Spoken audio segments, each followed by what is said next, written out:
ਗੁਰੂ ਰੂਪ ਪਿਆਰੇ ਸਾਧ ਸੰਗਤ ਜੇ ਸਜ ਜਾਓ। ਪ੍ਰੇਮ ਨਾਲ ਅੰਮ੍ਰਿਤਮਏ ਗੁਰਬਾਣੀ ਦੇ ਲੜੀਵਾਰ ਕਥਾ ਸਰਵਣ ਕਰੋ ਜੀ।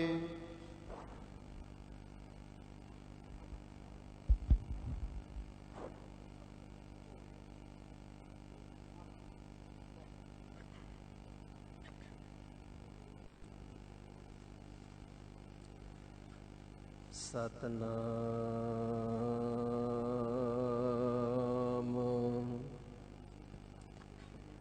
ਸ੍ਰੀ ਵਾਹਿਗੁਰੂ ਸਾਹਿਬ ਜੀ।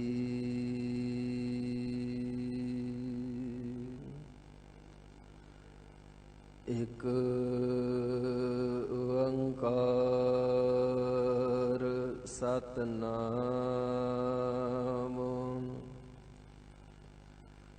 ਕਰਤਾ ਪੁਰਖ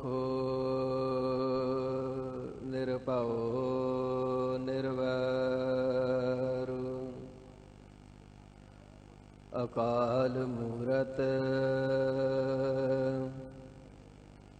ਅਜੂਨੀ ਸੈਭੰ ਗੁਰ ਪ੍ਰਸਾਦ ਜਪ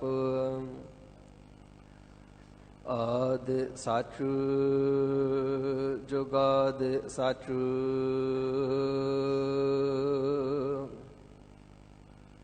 ਹੈ ਵੀ ਸਚ ਨਾਨਕ ਹੋਸੀ ਵੀ ਸਚ।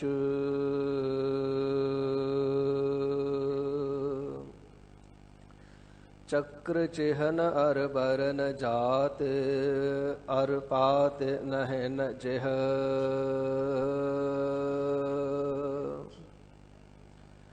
ਰੂਪ ਰੰਗ ਅਰ ਰੇਖ ਭੇਖ ਕੂ ਕਹਿ ਨਾ ਸਕਤ ਕਿਹ।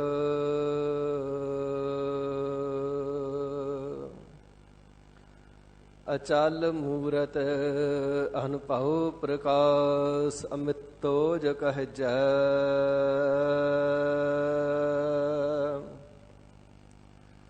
ਕੋਟ ਇੰਦਰ ਇੰਦਰਾਣ ਸਾਹੀ ਸਹਾਣ ਗਣਜੈ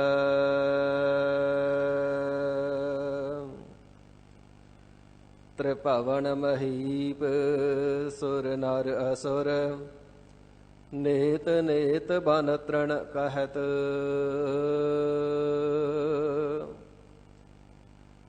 ਤਵੈ ਸਰਬ ਨਾਮ ਕਥ ਕਵਨ ਕਰਮ ਨਾਮ ਬਰਨਤ ਸੁਮਤ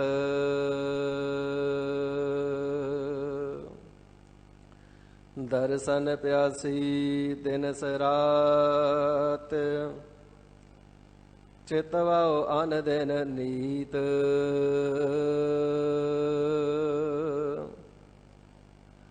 ਖੋਲ ਕਪਟ ਗੁਰ ਮੇਲੀਆ ਨਾਨਕ ਹਰਿ ਸੰਗ ਮੀਤ। ਸੁਣ ਯਾਰ ਹਮਾਰੇ ਸੱਜਣ ਇਕ ਕਰੋ ਬੇਨੰਤੀਆ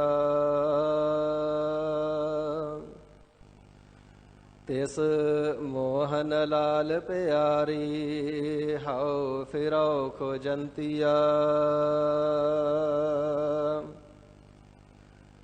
ਤਿਸ ਦਸ ਪਿਆਰੀ ਸਿਰ ਧਰੀ ਉਤਾਰੀ ਇਕ ਭੂਰੀ ਦਰਸ਼ਨ ਦੀਜੈ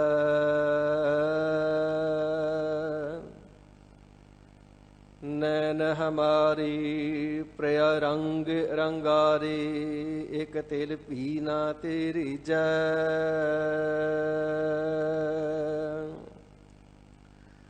ਪ੍ਰਭ ਸਿਓ ਮਨ ਲੀਨਾ ਜਿਉ ਜਲ ਮੀਨਾ ਚਾਤ੍ਰਿਕ ਜਿਵੈ ਤਸੰਤੀਆ ਜਨ ਨਾਨਕ ਗੁਰ ਪੂਰਾ ਪਾਇਆ ਸਗਲੀ ਤਿਖਾ ਬੁਝੰਤੀਆ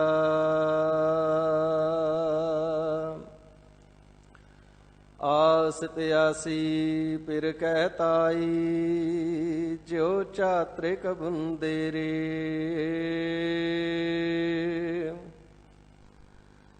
ਕਹ ਨਾਨਕ ਜੀੜਾ ਬਲਿਹਾਰੀ, ਦੇਹ ਦਰਸ ਪ੍ਰਭ ਮੇਰੇ। ਬੇਸੁਮਾਰ ਅਥਾਹ ਅਗਨਤ ਅਤੁਲ,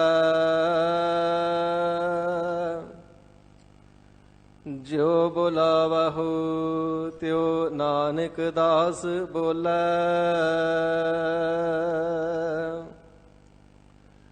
ਜੋ ਬੁਲਾਵਹੁ ਤਿਉ ਨਾਨਕ ਦਾਸ ਬੋਲੇ।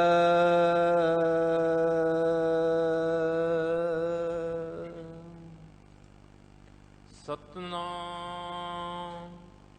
ਸ਼੍ਰੀ ਵਾਹਿਗੁਰੂ ਸਾਹਿਬ ਜੀ। ਗੌੜੀ ਮਹੱਲਾ ਪੰਜਵਾ। ਭੁਜ ਬਲਬੀਰ ਬ੍ਰਹਮ ਸੁਖ ਸਾਗਰ, ਗਰਤ ਪਰਤ ਗਹਿ ਲੇਹੋ ਅੰਗੂਰਿਆ। ਭੁਜ ਬਲਬੀਰ ਬ੍ਰਹਮ ਸੁਖ ਸਾਗਰ, ਗਰਤ ਪਰਤ ਗਹਿ ਲੇਹੋ ਅੰਗੂਰਿਆ। ਰਹਾਉ ਸ਼੍ਰਵਣ ਨਾ ਸੁਰਤ, ਨੈਣ ਸੁੰਦਰ ਨਹੀਂ। ਆਰਤ ਦੁਆਰ ਰਟਤ ਪਿੰਗੁਰਿਆ। ਦੀਨਾਨਾਥ ਅਨਾਥ ਕਰੁਣਾ ਮੈਂ,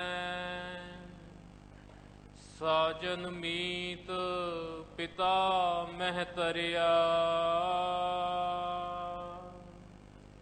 ਚਰਨ ਕਵਲ ਹਿਰਦੈ ਗਹਿ ਨਾਨਕ, ਭੈ ਸਾਗਰ ਸੰਤ ਪਾਰ ਉਤਰਿਆ। ਦੀਨਾਨਾਥ ਅਨਾਥ ਕਰੁਣਾ ਮੈਂ, ਸਾਜਨ ਮੀਤ ਪਿਤਾ ਮਹਿਤਰਿਆ। ਚਰਨ ਕਵਲ ਹਿਰਦੈ ਗਹਿ ਨਾਨਕ, ਭੈ ਸਾਗਰ ਸੰਤ ਪਾਰ ਉਤਰਿਆ।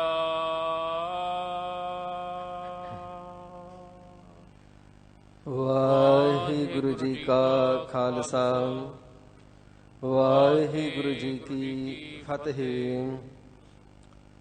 ਪਤਤ ਪਾਵਨ ਭਗਤ ਵਸ਼ਲ ਕਰੁਣਾ ਨਿਧਾਨ, ਦੀਨਾ ਬੰਧੂ ਸੰਤਾਂ ਦੇ ਸਹਾਈ, ਗਰੀਬਾਂ ਦੇ ਰਕਸ਼ਕ, ਦੁਸ਼ਟਾਂ ਦੇ ਪਕਸ਼ਕ। ਕਲਗੀਧਰ ਦਸ਼ਮੇਸ਼ ਪਿਤਾ, ਨੀਲੇ ਦੇ ਸ਼ਾਹ ਅਸਵਾਰ, ਪੰਥ ਦੇ ਵਾਲੀ, ਅੰਮ੍ਰਿਤ ਕੇ ਦਾਤੇ, ਸ਼ਮਸ਼ੇਰ ਬਹਾਦਰ, ਤਖਤਾਂ ਵਾਲੇ, ਤਾਜਾਂ ਵਾਲੇ, ਫੌਜਾਂ ਵਾਲੇ, ਬਾਜਾਂ ਵਾਲੇ, ਬਾਦਸ਼ਾਹ ਦਰਵੇਸ਼ ਗੁਰੂ ਗੋਬਿੰਦ ਸਿੰਘ, ਸਰਬਤ ਜੀਵਾਂ ਦੇ ਉੱਪਰ ਬੇਅੰਤ ਕਿਰਪਾਲਤਾ ਬਖਸ਼ਿਸ਼ ਰਹਿਮਤ ਕਰਕੇ ਆਪਣੇ ਪਾਵਨ ਸਤਜੁਗੀ ਅਸਥਾਨ ਤਖਤ ਸੱਚਖੰਡ ਸ੍ਰੀ ਹਜ਼ੂਰ ਸ੍ਰੀ ਅਬਚਲ ਨਗਰ ਸਾਹਿਬ ਜੀ ਵਿਖੇ ਦਸਾਂ ਹੀ ਪਾਤਸ਼ਾਹੀਆਂ ਜੀ ਦੇ ਪਾਵਨ ਆਤਮਕ ਸਰੂਪ ਜ਼ਾਹਰਾ ਜ਼ਹੂਰ, ਹਾਜ਼ਰਾ ਹਜ਼ੂਰ, ਸਰਬ ਕਲਾਂ ਭਰਪੂਰ ਸ੍ਰੀ ਗੁਰੂ ਗ੍ਰੰਥ ਸਾਹਿਬ ਸੱਚੇ ਪਾਤਸ਼ਾਹ ਮਹਾਰਾਜ ਸਾਹਿਬ ਜੀ ਦੀ ਮੁਕੱਦਸ ਸਤ ਸੰਗਤ ਰੂਪੀ ਗੋਦ ਬਖਸ਼ਿਸ਼ ਕਰਕੇ ਨਿਹਾਲ ਕਿਰਤਾਰਥ ਕਰ ਰਹੇ ਨੇ। ਸਤਿਗੁਰੂ ਜੀ ਦੇ ਪਿਆਰ ਵਾਲਿਆਂ ਨੇ, ਨੇਮ ਵਾਲਿਆਂ ਨੇ, ਪ੍ਰੇਮ ਵਾਲਿਆਂ ਨੇ ਦੂਰੋਂ ਨੇੜਿਓਂ ਚੱਲ ਕੇ ਆ ਕਰਕੇ ਗੁਰਦੇਵ ਪਿਤਾ ਜੀ ਦੇ ਪਾਵਨ ਤਖਤ ਸਾਹਿਬ ਤੇ ਚਰਨ ਕਮਲਾਂ ਵਿਖੇ ਹਾਜ਼ਰੀਆਂ ਭਰ ਕੇ ਸਤਿਗੁਰੂ ਜੀ ਦੇ ਪ੍ਰੇਮ ਰਸ ਨੂੰ, ਗੁਰਬਾਣੀ ਦੇ ਆਤਮ ਰਸ ਨੂੰ ਮਾਨਣਾ ਕੀਤਾ ਹੈ। ਗਰੀਬ ਨਿਵਾਜ ਸਤਿਗੁਰੂ ਜੀ ਦੇ ਤਖਤ ਸਾਹਿਬ ਜੀ ਦੀ ਮਰਿਆਦਾ ਦੇ ਅਨੁਸਾਰ ਹੁਣ ਵਕਤ ਹੈ ਸਤਿਗੁਰੂ ਸ੍ਰੀ ਗੁਰੂ ਗ੍ਰੰਥ ਸਾਹਿਬ ਸੱਚੇ ਪਾਤਸ਼ਾਹ ਮਹਾਰਾਜ ਸਾਹਿਬ ਜੀ ਦੀ ਪਾਵਨ ਅੰਮ੍ਰਿਤਮਈ ਗੁਰਬਾਣੀ ਦੀ ਚੱਲ ਰਹੀ ਲੜੀਵਾਰ ਕਥਾ ਵਿਚਾਰ ਸਰਵਣ ਕਰਨੇ ਦਾ। ਸਰਬਤ ਮਾਈ ਭਾਈ ਜਗਿਆਸੂ ਜਨ ਸਤਿਗੁਰੂ ਜੀ ਦੇ ਚਰਨਾਂ ਦਾ ਧਿਆਨ ਧਰਦਿਆਂ ਹੋਇਆਂ ਮਨ ਬਾਣੀ ਸਰੀਰ ਕਰਕੇ ਸਾਵਧਾਨ ਹੋ ਕਰਕੇ ਮਨ ਚਿਤ ਬਿਰਤੀਆਂ ਇਕਾਗਰ ਕਰਦਿਆਂ ਹੋਇਆਂ ਗੁਰ ਚਰਨਾਂ ਦੇ ਨਾਲ ਜੁੜਦਿਆਂ ਹੋਇਆਂ ਪਾਵਨ ਗੁਰਬਾਣੀ ਦੀ ਅੰਮ੍ਰਿਤਮਈ ਗੁਰਬਾਣੀ ਦੀ ਕਥਾ ਵਿਚਾਰ ਸਰਵਣ ਕਰਨਾ ਕਰੀਏ। ਹਿਰਦੇ ਦੀ ਇਕਾਗਰਤਾ ਤੇ ਰਸਨਾ ਦੀ ਪਵਿੱਤਰਤਾ ਦੇ ਵਾਸਤੇ ਪਿਆਰ ਦੇ ਸਹਿਤ ਉਚਾਰਨਾ ਕਰੀਏ ਜੀ। ਸਤਨਾਮ ਸ੍ਰੀ ਵਾਹਿਗੁਰੂ ਸਾਹਿਬ ਜੀ। ਸਤਨਾਮ ਸ੍ਰੀ ਵਾਹਿਗੁਰੂ ਸਾਹਿਬ ਜੀ। ਗੌੜੀ ਮਹੱਲਾ ਪੰਜਵਾ। ਗਰੀਬ ਨਿਵਾਜ ਸਤਿਗੁਰੂ ਅਕਾਲ ਪੁਰਖ ਵਾਹਿਗੁਰੂ ਜੀ ਦੇ ਸਰਗੁਣ ਸਰੂਪ ਭਨ ਮਥੁਰਾ ਕਛ ਭੇਦ ਨਹੀਂ ਗੁਰ ਅਰਜੁਨ ਪ੍ਰਤੱਖ ਹਰ। ਸਾਖਿਆਤਕਾਰ ਹਰੀ ਪਰਮਾਤਮਾ ਜੀ ਦੀ ਜ਼ਾਹਰਾ ਮੂਰਤ ਸ੍ਰੀ ਗੁਰੂ ਅਰਜਨ ਦੇਵ ਸੱਚੇ ਪਾਤਸ਼ਾਹ ਮਹਾਰਾਜ ਸਾਹਿਬ ਜੀ ਦੇ ਪਾਸ ਸਿੱਖਾਂ ਨੇ ਅਰਜ਼ ਗੁਜ਼ਾਰੀ ਹੈ।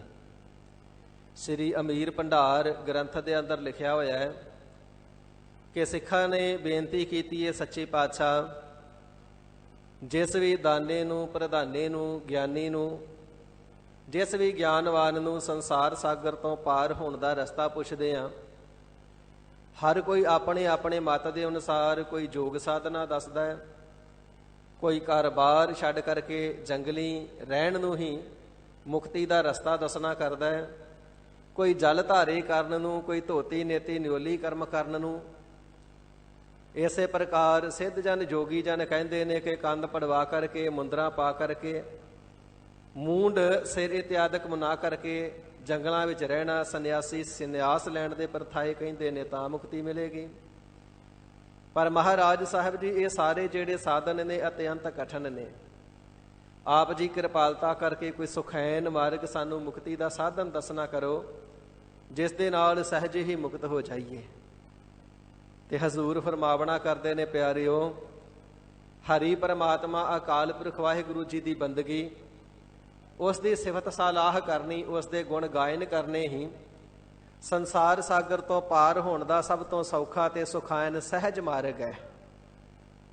ਤੇ ਸਿੱਖ ਨੇ ਬੇਨਤੀ ਕੀਤੀ, ਸੱਚੇ ਪਾਤਸ਼ਾਹ ਅਸੀਂ ਤਾਂ ਅਲਪੱਗ ਐਸੇ ਹਾਂ, ਸਾਨੂੰ ਤੇ ਗੁਣ ਵੀ ਗਾਉਣੇ ਨਹੀਂ ਆਉਂਦੇ, ਸਾਨੂੰ ਤੇ ਵਾਹਿਗੁਰੂ ਜੀ ਦੀ ਵਡਿਆਈ ਕਰਨੀ ਵੀ ਨਹੀਂ ਆਉਂਦੀ ਆ, ਮਹਿਮਾ ਕਹਿਣੀ ਵੀ ਨਹੀਂ ਆਉਂਦੀ ਆ।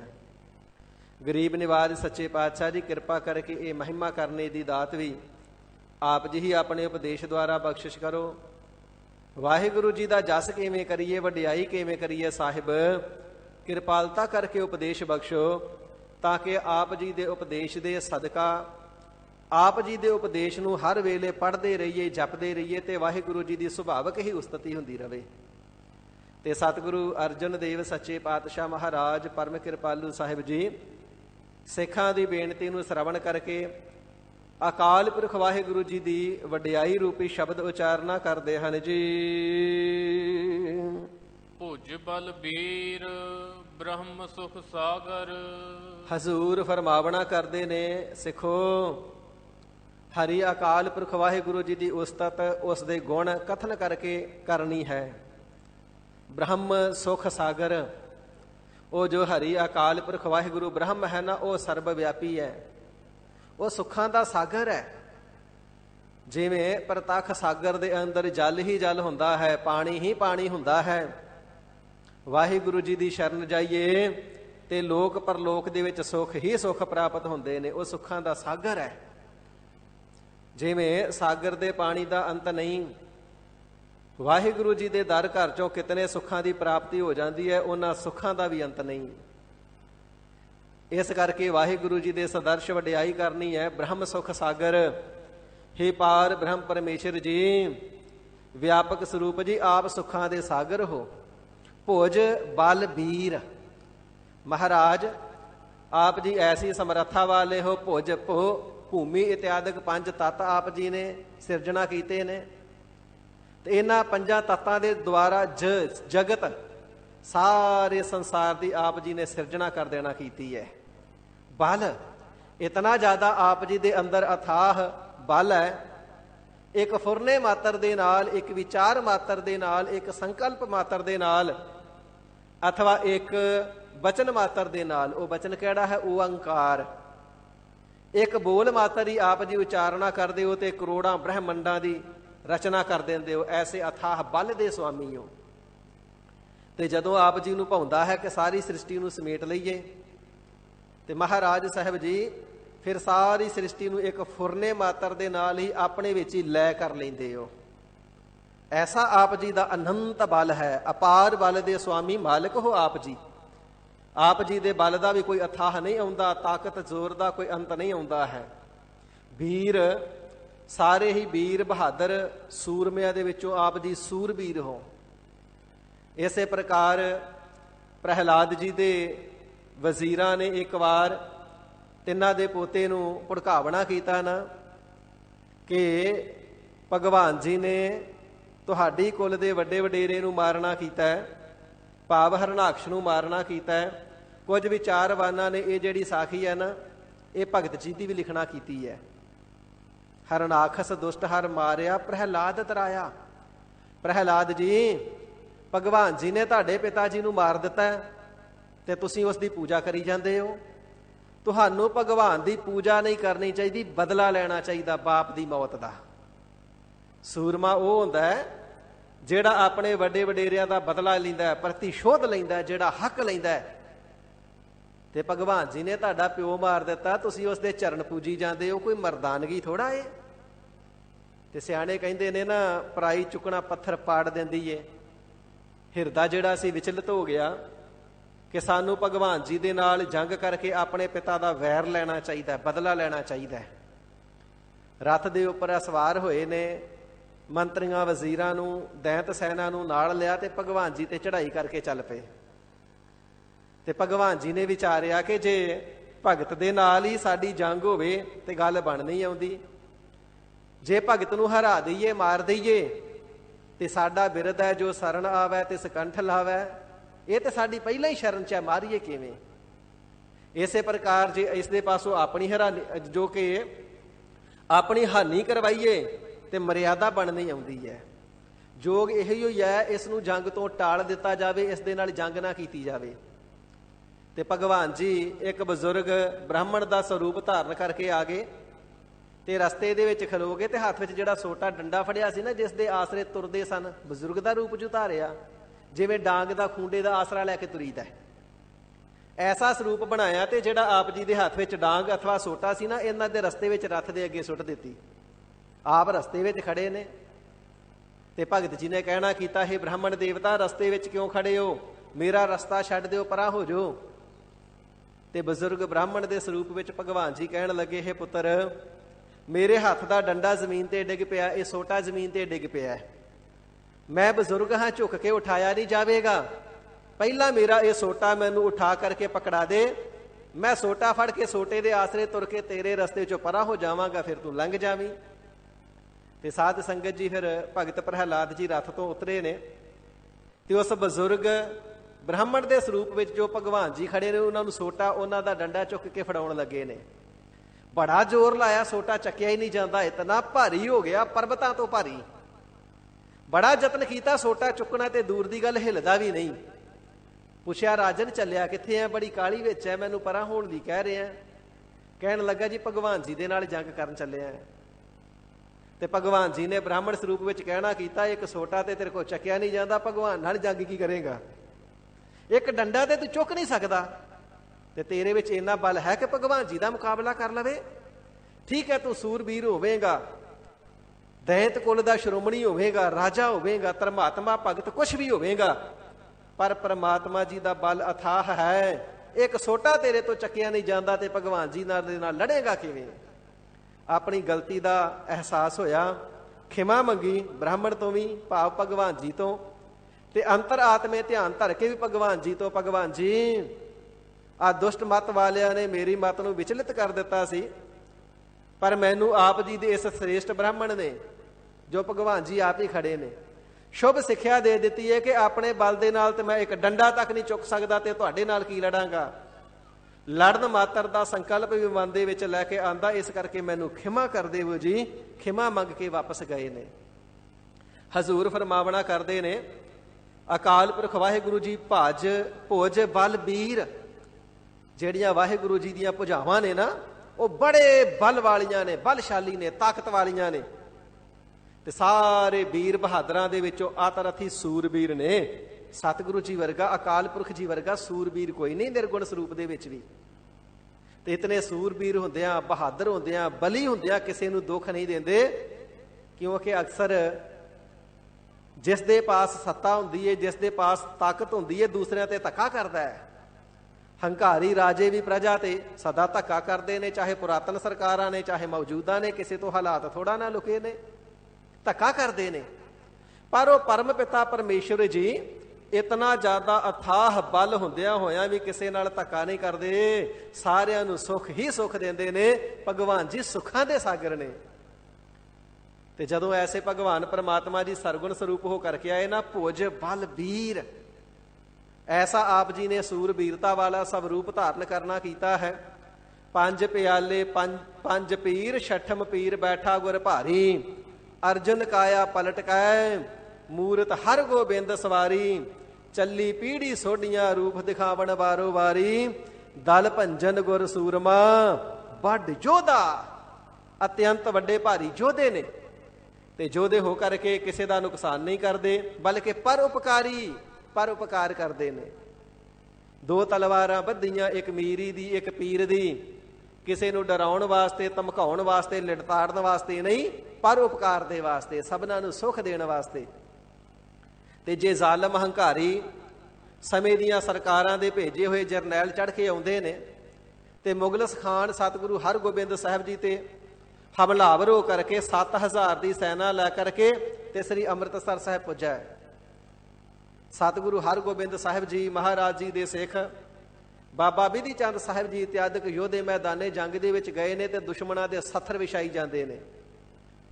ਤੇ ਸਤਿਗੁਰੂ ਹਰਗੋਬਿੰਦ ਸਾਹਿਬ ਜੀ ਦੇ ਤੀਰ ਐਸੇ ਨੇ ਜਿਨ੍ਹਾਂ ਵਿੱਚ ਜਿਹੜੀ ਕਾਨੀ ਆ ਉਹ ਚੀਚੀ ਵਰਗੀ ਪਤਲੀ ਨਹੀਂ, ਡਾਂਗ ਜਿੰਨੀ ਮੋਟੀ ਤੇ ਡਾਂਗ ਵਰਗੀ ਲੰਬੀ ਹੈ। ਤੇ ਜਦੋਂ ਸਤਿਗੁਰੂ ਸੱਚੇ ਪਾਤਸ਼ਾਹ ਜੀ ਆਪਣੇ ਖਪਰੇ ਤੀਰ ਚਲਾਉਂਦੇ ਨੇ ਨਾ, ਆਪ ਜੀ ਕਲਗੀਧਰ ਸਾਹਿਬ ਜੀ ਦੇ ਪਾਵਨ ਤਖਤ ਸਾਹਿਬ ਤੇ ਸੁਸ਼ੋਭਿਤ ਸ਼ਾਸਤਰਾਂ ਦੇ ਦਰਸ਼ਨ ਕਰਦੇ ਹੋ। ਜੋ ਕਲਗੀਧਰ ਸਾਹਿਬ ਜੀ ਦੇ ਤੀਰ ਦੇ ਦਰਸ਼ਨ ਸ਼ਾਮ ਨੂੰ, ਸ਼ਾਮ ਦੇ ਦੀਵਾਨ ਦੀ ਸਮਾਪਤੀ ਤੇ ਸ੍ਰੀ ਸੋਦਰ ਰਹਿ ਰਾਜ ਸਾਹਿਬ ਦੇ ਪਾਠ ਤੋਂ ਉਪਰੰਤ ਕਰਾਏ ਜਾਂਦੇ ਨੇ ਨਾ, ਦੇਖੋ ਉਸ ਤੀਰ ਦੀ ਚੁੰਝ ਕਿਤਨੀ ਚੌੜੀ ਹੈ, 2 ਹੱਥਾਂ ਤੋਂ ਵੱਧ ਚੌੜੀ ਤੇ ਲੰਬੀ ਹੈ। ਜਿਹੜੇ ਐਸੇ ਵੱਡੇ ਭਾਰੀ ਤੀਰ ਤਿੱਖੀਆਂ ਤੇ ਚੌੜੀਆਂ ਚੁੰਝਾਂ ਵਾਲੇ ਹੁੰਦੇ, ਇਹਨਾਂ ਨੂੰ ਖਪਰਾ ਤੀਰ ਆਖਿਆ ਜਾਂਦਾ ਹੈ। ਤੇ ਸਤਿਗੁਰੂ ਹਰਗੋਬਿੰਦ ਸਾਹਿਬ ਜੀ ਦੇ ਖਪਰੇ ਤੀਰ ਐਸੇ ਨੇ, ਡਾਂਗ ਵਰਗੀ ਲੰਬੀ ਕਾਨੀ ਤੇ ਡਾਂਗ ਜਿੱਡੀ ਮੋਟੀ ਕਾਨੀ ਹੈ ਵਿੱਚ। ਤੇ ਮੁਗਲਸ ਖਾਨ ਆਪਣੇ ਯੋਧਿਆਂ ਨੂੰ, ਜਰਨੈਲਾਂ ਨੂੰ ਲਲਕਾਰਦਾ, ਕਹਿੰਦਾ ਸਤਿਗੁਰੂ ਜੀ ਦੇ ਘਰ ਦੇ ਵਿੱਚ ਜਿਹੜੇ ਗਿਣਤੀ ਦੇ ਸਿੱਖ ਨੇ, ਕੜਾਹ ਖਾਣੇ ਸਿੱਖ ਨੇ, ਕੋਈ ਜੰਗੀ ਵਿਦਿਆ ਇਹਨਾਂ ਨੂੰ ਨਹੀਂ ਆਉਂਦੀ, ਸ਼ਾਸਤਰ ਵਿਦਿਆ ਇਹਨਾਂ ਨੂੰ ਨਹੀਂ ਆਉਂਦੀ, ਮੁੱਠੀ ਭਰ ਸਿੱਖ ਨੇ। ਤੁਸੀਂ ਸਬੂਤਾ ਪੂਰਾ ਛਤਰਾ ਖਾ ਜਾਣ ਵਾਲੇ, ਉਹਨਾਂ ਦੇ ਪਾਸੋਂ ਹਾਰ ਖਾ ਕੇ ਆਉਂਦੇ ਹੋ, ਤੁਹਾਨੂੰ ਲੱਜਾ ਨਹੀਂ ਆਉਂਦੀ। ਤੇ ਇੱਕ ਸਿਪਾਹੀ ਨੇ ਨਾ ਸਤਿਗੁਰੂ ਹਰਗੋਬਿੰਦ ਸਾਹਿਬ ਜੀ ਦਾ ਮੈਦਾਨੇ ਜੰਗ ਚੋਂ ਤੀਰ ਚੱਕਿਆ। ਜਦੋਂ ਸਤਿਗੁਰੂ ਜੀ ਤੀਰ ਚਲਾਉਂਦੇ ਨੇ, 4-4 5-5 6-6 ਪਠਾਨਾਂ ਦੀਆਂ ਛਾਤੀਆਂ ਪਾੜ ਕੇ ਅੱਗੇ ਜਾ ਕੇ ਧਰਤੀ 'ਚ ਗੱਡਿਆ ਜਾਂਦਾ ਸੀ, ਆਰ ਪਾਰ ਲੰਘ ਜਾਣਾ। ਤੇ ਤੀਰ ਚੁੱਕ ਕੇ ਮੁਗਲਸ ਖਾਨ ਦੇ ਕੋਲ ਲੈ ਕੇ ਗਿਆ। ਕਹਿੰਦਾ ਮੁਗਲਸ ਖਾਨ, ਫੌਜ ਦੇ ਪਿੱਛੇ ਬੈਠਾ, ਅੱਗੇ ਯੋਧੇ ਮਰਵਾਈ ਜਾਣਾ ਤੇ ਪਿੱਛੇ ਬੈਠਾ ਗੱਲਾਂ ਕਰਦਾ। ਤੈਨੂੰ ਪਤਾ ਸਤਿਗੁਰੂ ਹਰਗੋਬਿੰਦ ਸਾਹਿਬ ਜੀ ਕੈਸੇ ਵੀਰ ਬਹਾਦਰ ਸੂਰਮੇ ਨੇ। ਤੀਰ ਵਿਖਾ ਕੇ ਕਹਿੰਦਾ ਇੱਕ ਵਾਰੀ ਆ ਤੀਰ ਵੱਲ ਝਾਤ ਮਾਰ। ਸਤਿਗੁਰੂ ਜੀ ਜਦੋਂ ਬੇਗ ਦੇ ਨਾਲ, ਬਲ ਦੇ ਨਾਲ ਤੀਰ ਛੱਡਦੇ ਨੇ ਨਾ, ਜੇ ਹਾਥੀ ਦੇ ਤੀਰ ਵੱਜ ਜਾਵੇ ਤੇ ਹਾਥੀ ਨੂੰ ਦੂਜਾ ਸਾਹ ਨਾ ਆਵੇ। ਉਥੇ ਬੰਦੇ ਦੀ ਕੀ ਔਕਾਤ ਹੈ ਜਿਹੜਾ ਸਤਿਗੁਰੂ ਜੀ ਦੇ ਸਾਹਮਣੇ ਅੜ ਜਾਵੇ। ਸਤਿਗੁਰੂ ਜੀ ਵੀਰ ਬਹਾਦਰ ਆਤਰਾਥੀ ਸੂਰਮੇ ਨੇ, ਇਹਨਾਂ ਦੇ ਨਾਲ ਸਾਥੋਂ ਲੜ ਕੇ ਜਿੱਤਿਆ ਨਹੀਂ ਜਾਣਾ। ਫਿਰ ਮੁਗਲਸ ਖਾਨ ਹੱਲਾ ਕਰਕੇ ਅੱਗੇ ਆਇਆ ਤੇ ਸਤਿਗੁਰੂ ਜੀ ਦੇ ਹੱਥੋਂ ਮਾਰਿਆ ਗਿਆ। ਸਰਗੁਣ ਸਵਰੂਪ ਧਾਰਨ ਕਰਕੇ ਆਏ ਨੇ ਤੇ ਭੁਜ ਬਲ ਵੀਰ, ਲੰਬੀਆਂ ਤੇ ਮਜ਼ਬੂਤ ਭੁਜਾਵਾਂ ਵਾਲੇ ਨੇ ਤੇ ਅਤਿਅੰਤ ਬਲ ਹੈ, ਜਿਸ ਦੇ ਬਲ ਨੂੰ ਕੋਈ ਸਹਾਰ ਨਹੀਂ ਸਕਦਾ। ਸਤਿਗੁਰੂ ਕਲਗੀਧਰ ਸੱਚੇ ਪਾਤਸ਼ਾਹ ਮਹਾਰਾਜ ਸਾਹਿਬ ਜੀ ਨੇ 5 ਸਿੰਘਾਂ ਦੇ ਬੇਨਤੀ ਅਥਵਾ ਹੁਕਮ ਕਰਨੇ ਤੇ ਚਮਕੌਰ ਦੀ ਗੜੀ ਜਦੋਂ ਛੱਡੀ ਹੈ ਤੇ ਸਾਹਿਬ ਜੀ ਨੇ ਦੁਸ਼ਮਣਾਂ ਨੂੰ ਲਲਕਾਰ ਕੇ ਜਦੋਂ ਤੀਰ ਛੱਡਿਆ ਨਾ, ਤੇ ਖਾਲਸਾ ਜੀ ਇੱਕ ਇੱਕ ਤੀਰ 10-10 ਹਜ਼ਾਰ ਦੁਸ਼ਮਣਾਂ ਦੀਆਂ ਛਾਤੀਆਂ ਪਾੜ ਕੇ ਪਾਰ ਲੰਘ ਜਾਂਦਾ, ਇੱਕ ਤੀਰ। ਇਸ ਪ੍ਰਕਾਰ ਦੁਸ਼ਮਣਾਂ ਦੇ ਧਰਤੀ ਦੇ ਉੱਪਰ ਸੱਥਰ ਵਿਛਾ ਦਿੱਤੇ। ਭੋਜ ਬਲ ਵੀਰ, ਸਤਿਗੁਰੂ ਜੀ ਅਤਿਅੰਤ ਵੀਰ ਬਹਾਦਰ ਸੂਰਮੇ ਨੇ ਤੇ ਮਜ਼ਬੂਤ ਬਾਹਾਂ ਵਾਲੇ ਨੇ। ਭੁਜ ਦਾ ਅਰਥ ਹੈ ਬਾਂਹ। ਇਸ ਪ੍ਰਕਾਰ ਆ ਜਾਨ ਬਾਹੋ, ਸਤਿਗੁਰੂ ਜੀ ਦੀਆਂ ਪਵਿੱਤਰ ਬਾਹਾਂ ਗੋਡਿਆਂ ਗੋਡਿਆਂ ਤੱਕ ਲੰਬੀਆਂ ਨੇ। ਤੇ ਬਾਬਾ ਬੁੱਢਾ ਸਾਹਿਬ ਜੀ ਦੀ ਅੰਸ-ਵੰਸ ਦੇ ਵਿੱਚੋਂ ਬਾਬਾ ਰਾਮ ਕੋਇਰ ਸਾਹਿਬ ਜੀ, ਇੱਕ ਵਾਰ ਹਿਰਦੇ ਦੇ ਅੰਦਰ ਫੁਰਨਾ ਆ ਗਿਆ, ਵਿਚਾਰ ਆ ਗਿਆ। ਸਤਿਗੁਰੂ ਹਰਗੋਬਿੰਦ ਸਾਹਿਬ ਜੀ ਦਾ ਜਿਹੜਾ ਪਾਵਨ ਸਰੀਰ ਸੀ ਨਾ, ਵੱਡਾ ਭਾਰੀ ਸਰੀਰ ਸੀ। ਸਤਿਗੁਰੂ ਜੀ ਬੜੇ ਬਲਵਾਨ ਸਨ, ਬੜੇ ਬਲਸ਼ਾਲੀ ਸਨ। ਪਰ ਜੇ ਛੇਵੇਂ ਸਤਿਗੁਰਾਂ ਦੇ ਸਵਰੂਪ ਨੂੰ ਤੱਕ ਕਰਕੇ ਦਸਵੇਂ ਪਾਤਸ਼ਾਹ ਜੀ ਦੇ ਸਵਰੂਪ ਨੂੰ ਤੱਕਣਾ ਕਰੀਏ ਤੇ ਦਸਵੇਂ ਪਾਤਸ਼ਾਹ ਜੀ ਦਾ ਸਵਰੂਪ ਛੇਵੇਂ ਪਾਤਸ਼ਾਹ ਜੀ ਦੇ ਨਾਲੋਂ ਲਘੂ ਸਰੀਰ ਹੈ, ਛੋਟਾ ਹੈ। ਛੇਵੇਂ ਪਾਤਸ਼ਾਹ ਜੀ ਦਾ ਸਰੀਰ ਜ਼ਿਆਦਾ ਦੀਰਘ ਸੀ, ਜ਼ਿਆਦਾ ਵੱਡੀ ਕਾਇਆ ਸੀ। ਤੇ ਮਨ ਦੇ ਵਿੱਚ ਵਿਚਾਰ ਆ ਗਿਆ, ਸ਼ਾਇਦ ਦਸਵੇਂ ਪਾਤਸ਼ਾਹ ਜੀ ਦੇ ਵਿੱਚ ਛੇਵੇਂ ਪਾਤਸ਼ਾਹ ਜੀ ਦੇ ਨਾਲੋਂ ਘੱਟ ਬਲ ਹੋਣਾ ਹੈ, ਕਿਉਂਕਿ ਸਰੀਰ ਛੇਵੇਂ ਪਾਤਸ਼ਾਹ ਜੀ ਦਾ ਵੱਡਾ ਸੀ ਤੇ ਬਲ ਵੀ ਉਹਨਾਂ ਵਿੱਚ ਜ਼ਿਆਦਾ ਹੋਣਾ ਹੈ। ਇਸ ਪ੍ਰਕਾਰ ਜਦੋਂ ਸਤਿਗੁਰੂ ਜੀ ਦੇ ਬਲ ਤੇ ਸ਼ੰਕਾ ਆ ਗਿਆ ਨਾ, ਤੇ ਮਹਾਰਾਜ ਸਾਹਿਬ ਜੀ ਨੇ ਵਿਚਾਰਿਆ, ਸਾਡੇ ਬਾਰੇ ਤੇ ਕੁਝ ਵੀ ਸੋਚੀ ਵਿਚਾਰੀ ਜਾਵੇ, ਸਾਨੂੰ ਤੇ ਫਰਕ ਨਹੀਂ ਪੈਣਾ, ਪਰ ਜੇ ਇਹਨਾਂ ਦੇ ਮਨ ਵਿੱਚ ਸ਼ੰਕਾ ਰਹਿ ਗਿਆ, ਗੁਰੂ ਤੇ ਭਾਵਨਾ ਪੂਰੀ ਨਾ ਬਣੀ, ਤੇ ਫਿਰ ਮੁਕਤ ਨਹੀਂ ਹੋ ਸਕਣਗੇ, ਅਕਾਲ ਪੁਰਖ ਜੀ ਦੀ ਭੇਦਤਾ ਪ੍ਰਾਪਤ ਨਹੀਂ ਕਰਨਗੇ। ਇਸ ਪ੍ਰਕਾਰ ਤੇ ਬਾਬਾ ਰਾਮ ਕੋਇਰ ਸਾਹਿਬ ਜੀ ਦਾ ਇਹ ਨੇਮ ਸੀ, ਇਹ ਸੇਵਾ ਨਿਭਾਇਆ ਕਰਦੇ। ਜਦੋਂ ਸਤਿਗੁਰੂ ਸ੍ਰੀ ਗੁਰੂ ਗੋਬਿੰਦ ਸਿੰਘ ਸਾਹਿਬ ਸੱਚੇ ਪਾਤਸ਼ਾਹ ਜੀ ਆਪਣੇ ਘੋੜੇ ਤੇ ਸਵਾਰ ਹੋਇਆ ਕਰਦੇ ਨਾ, ਤੇ ਬਾਬਾ ਰਾਮ ਕੋਇਰ ਸਾਹਿਬ ਜੀ ਵੀਰ ਆਸਣ ਵਿੱਚ ਬੈਠਿਆ ਕਰਦੇ। ਤੇ ਸਤਿਗੁਰੂ ਗੋਬਿੰਦ ਸਿੰਘ ਸਾਹਿਬ ਸੱਚੇ ਪਾਤਸ਼ਾਹ ਜੀ ਬਾਬਾ ਰਾਮ ਕੋਇਰ ਸਾਹਿਬ ਜੀ ਦੇ ਬੈਠਿਆਂ ਦੇ ਮੋਢੇ ਦੇ ਉੱਪਰ ਆਪਣਾ ਖੱਬਾ ਚਰਨ ਰੱਖ ਕੇ ਫਿਰ ਛਾਲ ਮਾਰ ਕੇ, ਪਲਾਕੀ ਮਾਰ ਕੇ ਘੋੜੇ ਤੇ ਚੜਿਆ ਕਰਦੇ ਸਨ। ਤੇ ਜਦੋਂ ਹੁਣ ਸੰਕਲਪ ਆ ਗਿਆ ਨਾ ਕਿ ਦਸਵੇਂ ਸਤਿਗੁਰਾਂ ਦਾ ਸਰੀਰ ਛੇਵੇਂ ਸਤਿਗੁਰੂ ਜੀ ਤੋਂ ਛੋਟਾ ਹੈ, ਸ਼ਾਇਦ ਬਲ ਵੀ ਘੱਟ ਹੋਵੇਗਾ, ਤੇ ਗਰੀਬ ਨਿਵਾਜ ਸੱਚੇ ਪਾਤਸ਼ਾਹ ਜੀ ਨੇ ਫਿਰ ਹਿਰਦੇ ਦੇ ਭਰਮ ਦੀ ਨਿਵਰਤੀ ਕਰਨ ਵਾਸਤੇ ਥੋੜਾ ਜਿਹਾ ਬਲ ਦਿਖਾਇਆ। ਸਾਰਾ ਤੇ ਕਿਸੇ ਤੋਂ ਝੱਲਿਆ ਨਹੀਂ ਜਾਵੇਗਾ ਨਾ, ਕਿਹੜਾ ਝੱਲਾ ਗੁਰਾਂ ਦੀ ਝਾਲਾ। ਤੇ ਜਦੋਂ ਆਪ ਜੀ ਦੇ ਮੋਢੇ ਦੇ ਉੱਪਰ ਚਰਨ ਰੱਖਿਆ ਤੇ ਇਤਿਹਾਸ ਵਿੱਚ ਬਚਨ ਆਉਂਦਾ, ਤਿੰਨਾਂ ਲੋਕਾਂ ਦਾ ਭਾਰ ਹੀ ਬਾਬਾ ਰਾਮ ਕੋਇਰ ਸਾਹਿਬ ਜੀ ਦੇ ਮੋਢੇ ਤੇ ਪੈ ਗਿਆ। ਬ੍ਰਹਮ ਗਿਆਨੀ ਸਨ, ਬੜੀ ਸਮਰੱਥਾ ਵਾਲੇ ਸਨ, ਪਰ ਇਤਨੀ ਸਮਰੱਥਾ ਹੁੰਦਿਆਂ ਵੀ ਜਿਹੜਾ ਭਾਰ ਹੈ ਉਹ ਸਹਾਰਿਆ ਨਾ ਗਿਆ। ਫਿਰ ਘਗਿਆ ਕਰਕੇ ਬੇਨਤੀ ਕੀਤੀ, ਸੱਚੇ ਪਾਤਸ਼ਾਹ ਬਖਸ਼ ਲਓ, ਨਹੀਂ ਤਾਂ ਬਲ ਰਾਜੇ ਵਾਂਗੂ ਮੈਂ ਪਤਾਲ ਵਿੱਚ ਹੀ ਪਹੁੰਚ ਜਾਣਾ ਜੇ। ਜਿਸ ਪ੍ਰਕਾਰ 52 ਰੂਪ ਧਾਰਨ ਕਰਕੇ ਸਤਜੁਗ ਦੇ ਵਿੱਚ ਬਲ ਰਾਜੇ ਦੀ ਪ੍ਰੀਖਿਆ ਲਈ ਸੀ, ਤੇ ਤੀਜਾ ਚਰਨ ਕਰੋ 28 ਧਰਤੀ ਮੰਗੈ 52 ਰੂਪ ਬਹਾਨਾ। 2.5 ਕਦਮ ਧਰਤੀ ਮੰਗੀ ਸੀ ਤੇ 2 ਕਦਮਾਂ ਵਿੱਚ ਧਰਤੀ ਤੇ ਆਕਾਸ਼ ਲੋਕ ਮਿਣ ਦਿੱਤਾ, ਤੇ ਅੱਧਾ ਕਦਮ ਮਿਣਨ ਵਾਸਤੇ ਉਹਦੇ ਸਿਰ ਦੇ ਉੱਪਰ ਪੈਰ ਰੱਖਿਆ ਤੇ ਬਲ ਦੇ ਨਾਲ ਧਕੇਲਿਆ ਤੇ ਪਤਾਲ 'ਚ ਪਹੁੰਚ ਗਿਆ ਸੀ। ਕਹਿਣਾ ਕੀਤਾ, ਮਹਾਰਾਜ ਬਲ ਰਾਜੇ ਵਾਂਗੂ ਪਤਾਲ ਵਿੱਚ ਪਹੁੰਚ ਜਾਣਾ, ਜੇ ਆਪ ਜੀ ਦਾ ਬਲ ਮੇਰੇ ਤੋਂ ਝੱਲਿਆ ਨਹੀਂ ਜਾਂਦਾ। ਗਰੀਬ ਨਿਵਾਜ ਹਿਰਦੇ ਦੇ ਸ਼ੰਕੇ ਦੀ ਨਿਵਰਤੀ ਹੋ ਗਈ ਹੈ, ਕਿਰਪਾ ਕਰਕੇ ਬਖਸ਼ ਲਓ। ਭੁਜ ਬਲ, ਇਤਨਾ ਬਲ ਸਤਿਗੁਰੂ ਸੱਚੇ ਪਾਤਸ਼ਾਹ ਜੀ ਦੇ ਅੰਦਰ ਹੈ, ਮਜ਼ਬੂਤ ਬਾਹਾਂ ਵਾਲੇ ਨੇ। ਐਸੇ ਸਤਿਗੁਰੂ ਜੀ ਵੀਰ ਬਹਾਦਰ ਨੇ ਜਿਨ੍ਹਾਂ ਦੇ ਸਦਰਸ਼ ਕਰੋੜਾਂ ਬ੍ਰਹਮੰਡਾਂ ਦੇ ਵਿੱਚ ਵੀ ਕੋਈ ਨਹੀਂ। ਤੇ ਐਸੇ ਬਲਵਾਨ ਹੁੰਦਿਆਂ ਹੋਇਆਂ ਵੀ ਸਤਿਗੁਰੂ ਸੱਚੇ ਪਾਤਸ਼ਾਹ ਜੀ ਬ੍ਰਹਮ ਸੁਖ ਸਾਗਰ, ਬ੍ਰਹਮ ਸਰੂਪ ਨੇ। ਸਭਨਾਂ ਨੂੰ ਬ੍ਰਹਮ ਜੀ ਦਾ ਨਾਮ ਜਪਾ ਕਰਕੇ ਬ੍ਰਹਮ ਜੀ ਦੀ ਅਭੇਦਤਾ ਬਖਸ਼ਣੇ ਵਾਲੇ ਨੇ। ਬ੍ਰਹਮ ਸਰੂਪ ਸਤਿਗੁਰੂ ਜੀ ਆਪਣੇ ਚਰਨਾਂ ਵਿੱਚ ਸਮਾਈ ਬਖਸ਼ਣੇ ਵਾਲੇ ਨੇ, ਸੁੱਖਾਂ ਦੇ ਸਾਗਰ ਨੇ। ਆਪਣੇ ਪਿਆਰਿਆਂ ਨੂੰ ਐਸੇ ਅਥਾਹ ਸੁੱਖ ਬਖਸ਼ਿਸ਼ ਕਰਨਾ ਕਰਦੇ ਨੇ ਜਿਨ੍ਹਾਂ ਸੁੱਖਾਂ ਦਾ ਵੀ ਅੰਤ ਨਹੀਂ। ਔਰੰਗਜ਼ੇਬ ਦੀ ਮੌਤ ਤੋਂ ਬਾਅਦ ਬਹਾਦਰ ਸ਼ਾਹ ਤੇ ਉਸਦੇ ਭਰਾ ਤਾਰਾ ਆਜ਼ਮ ਦਾ ਰਾਜ ਭਾਗ ਨੂੰ ਪ੍ਰਾਪਤ ਕਰਨ ਵਾਸਤੇ ਵੱਡਾ ਭਾਰੀ ਜੰਗ ਹੋਣਾ ਤੈਅ ਹੋ ਗਿਆ ਹੈ। ਹੁਣ ਜੰਗ ਹੋਵੇਗਾ, ਜਿਹੜਾ ਜਿੱਤੇਗਾ ਉਹ ਰਾਜਾ ਬਣੇਗਾ। ਤੇ ਬਹਾਦਰ ਸ਼ਾਹ ਸਤਿਗੁਰੂ ਸ੍ਰੀ ਗੁਰੂ ਗੋਬਿੰਦ ਸਿੰਘ ਸਾਹਿਬ ਜੀ ਦੇ ਮੁਬਾਰਕ ਚਰਨਾਂ ਵਿਖੇ ਆਇਆ ਹੈ। ਮਹਾਰਾਜ, ਸਾਨੂੰ ਪਤਾ ਲੱਗਿਆ ਹੈ ਸਾਡੇ ਵਜ਼ੀਰਾਂ ਨੇ, ਸਾਡੇ ਸੂਬੇਦਾਰਾਂ ਨੇ, ਸਾਡੇ ਜਰਨੈਲਾਂ ਨੇ ਆਪ ਜੀ ਦੇ ਨਾਲ ਤੇ ਆਪ ਜੀ ਦੇ ਪਰਿਵਾਰ ਦੇ ਨਾਲ ਦਗਾ ਕਮਾਇਆ ਹੈ, ਸੌਹਾਂ ਖਾ ਕੇ ਮੁੱਕਰ ਗਏ ਨੇ। ਮਹਾਰਾਜ ਆਪ ਜੀ ਦੇ ਸਾਹਿਬਜ਼ਾਦੇ ਸ਼ਹੀਦ ਹੋਏ ਨੇ, ਅਨੰਦਪੁਰ ਸਾਹਿਬ ਉੱਜੜ ਗਿਆ ਹੈ। ਮੈਨੂੰ ਸੇਵਾ ਦਾ ਮੌਕਾ ਦਿਓ, ਜਿਨ੍ਹਾਂ ਜਿਨ੍ਹਾਂ ਨੇ ਤੁਹਾਡੇ ਨਾਲ ਗੱਦਾਰੀ ਕੀਤੀ ਹੈ ਸਭਨਾਂ ਨੂੰ ਸਜ਼ਾਵਾਂ ਦੇਵਾਂਗਾ। ਹਜ਼ੂਰ ਜਾਣਦੇ ਨੇ ਇਸ ਨੇ ਆਪਣਾ ਕੌਲ ਨਿਭਾਉਣਾ ਨਹੀਂ, ਤਾਂ ਵੀ ਪ੍ਰਜਾ ਦੀ ਰਖਵਾਲੀ ਦੇ ਹਿੱਤ ਸੋਚਿਆ ਕਿ ਜੇ ਮੈਦਾਨੇ ਜੰਗ ਦੇ ਅੰਦਰ ਬਹਾਦਰ ਸ਼ਾਹ ਦੀ ਹਾਰ ਹੋਈ, ਤਾਰਾ ਆਜ਼ਮ ਜਿੱਤ ਗਿਆ ਨਾ, ਤੇ ਤਾਰਾ ਆਜ਼ਮ ਬੜੀ ਦੁਸ਼ਟ ਬੁੱਧੀ ਦਾ ਮਾਲਕ ਹੈ, ਪ੍ਰਜਾ ਨੂੰ ਔਰੰਗਜ਼ੇਬ ਦੇ ਨਾਲੋਂ ਵੀ ਜ਼ਿਆਦਾ ਦੁਖੀ ਕਰੇਗਾ। ਪਰ ਜੇ ਉਹਦੇ ਮੁਕਾਬਲੇ ਬਹਾਦਰ ਸ਼ਾਹ ਦੀ ਵਿਚਾਰ ਕੀਤੀ ਜਾਵੇ ਤੇ ਤਾਰਾ ਆਜ਼ਮ ਜਿੰਨਾ ਨਿਰਦਈ ਤੇ ਜ਼ਾਲਮ ਨਹੀਂ, ਇਹ ਤਾਰਾ ਆਜ਼ਮ ਜਿੰਨਾ ਪ੍ਰਜਾ ਨੂੰ ਦੁੱਖ ਨਹੀਂ ਦੇਵੇਗਾ। ਇਸ ਕਰਕੇ ਇਸ ਨੂੰ ਰਾਜ ਭਾਗ ਬਖਸ਼ਣਾ ਯੋਗ ਹੈ। ਸਤਿਗੁਰੂ ਸੱਚੇ ਪਾਤਸ਼ਾਹ ਮਹਾਰਾਜ ਸਾਹਿਬ ਜੀ ਨੇ 5 ਪਿਆਰਿਆਂ ਚੋਂ ਮੁਖੀ ਬਾਬਾ ਦਇਆ ਸਿੰਘ ਸਾਹਿਬ ਜੀ ਦੀ ਕਮਾਂਡ ਦੇ ਹੇਠ 500 ਯੋਧਿਆਂ ਨੂੰ ਭੇਜਣਾ ਕੀਤਾ, ਤੇਰੀ ਸਹਾਇਤਾ ਕਰਨਗੇ। ਪਰ ਜਿਸ ਵੇਲੇ ਮੈਦਾਨੇ ਜੰਗ ਦੇ ਵਿੱਚ ਦੋਵੇਂ ਫੌਜਾਂ ਆਮੋ ਸਾਹਮਣੀ ਹੋਈਆਂ, ਵੱਡਾ ਭਾਰੀ ਜੰਗ ਹੋ ਰਿਹਾ ਹੈ, ਇੱਕ ਵਾਰ ਬਹਾਦਰ ਸ਼ਾਹ ਨੂੰ ਵੀ ਐਵੇਂ ਲੱਗਿਆ ਮੇਰੀ ਹਾਰ ਹੋ ਜਾਵੇਗੀ, ਤਾਰਾ ਆਜ਼ਮ ਜਿੱਤ ਜਾਵੇਗਾ।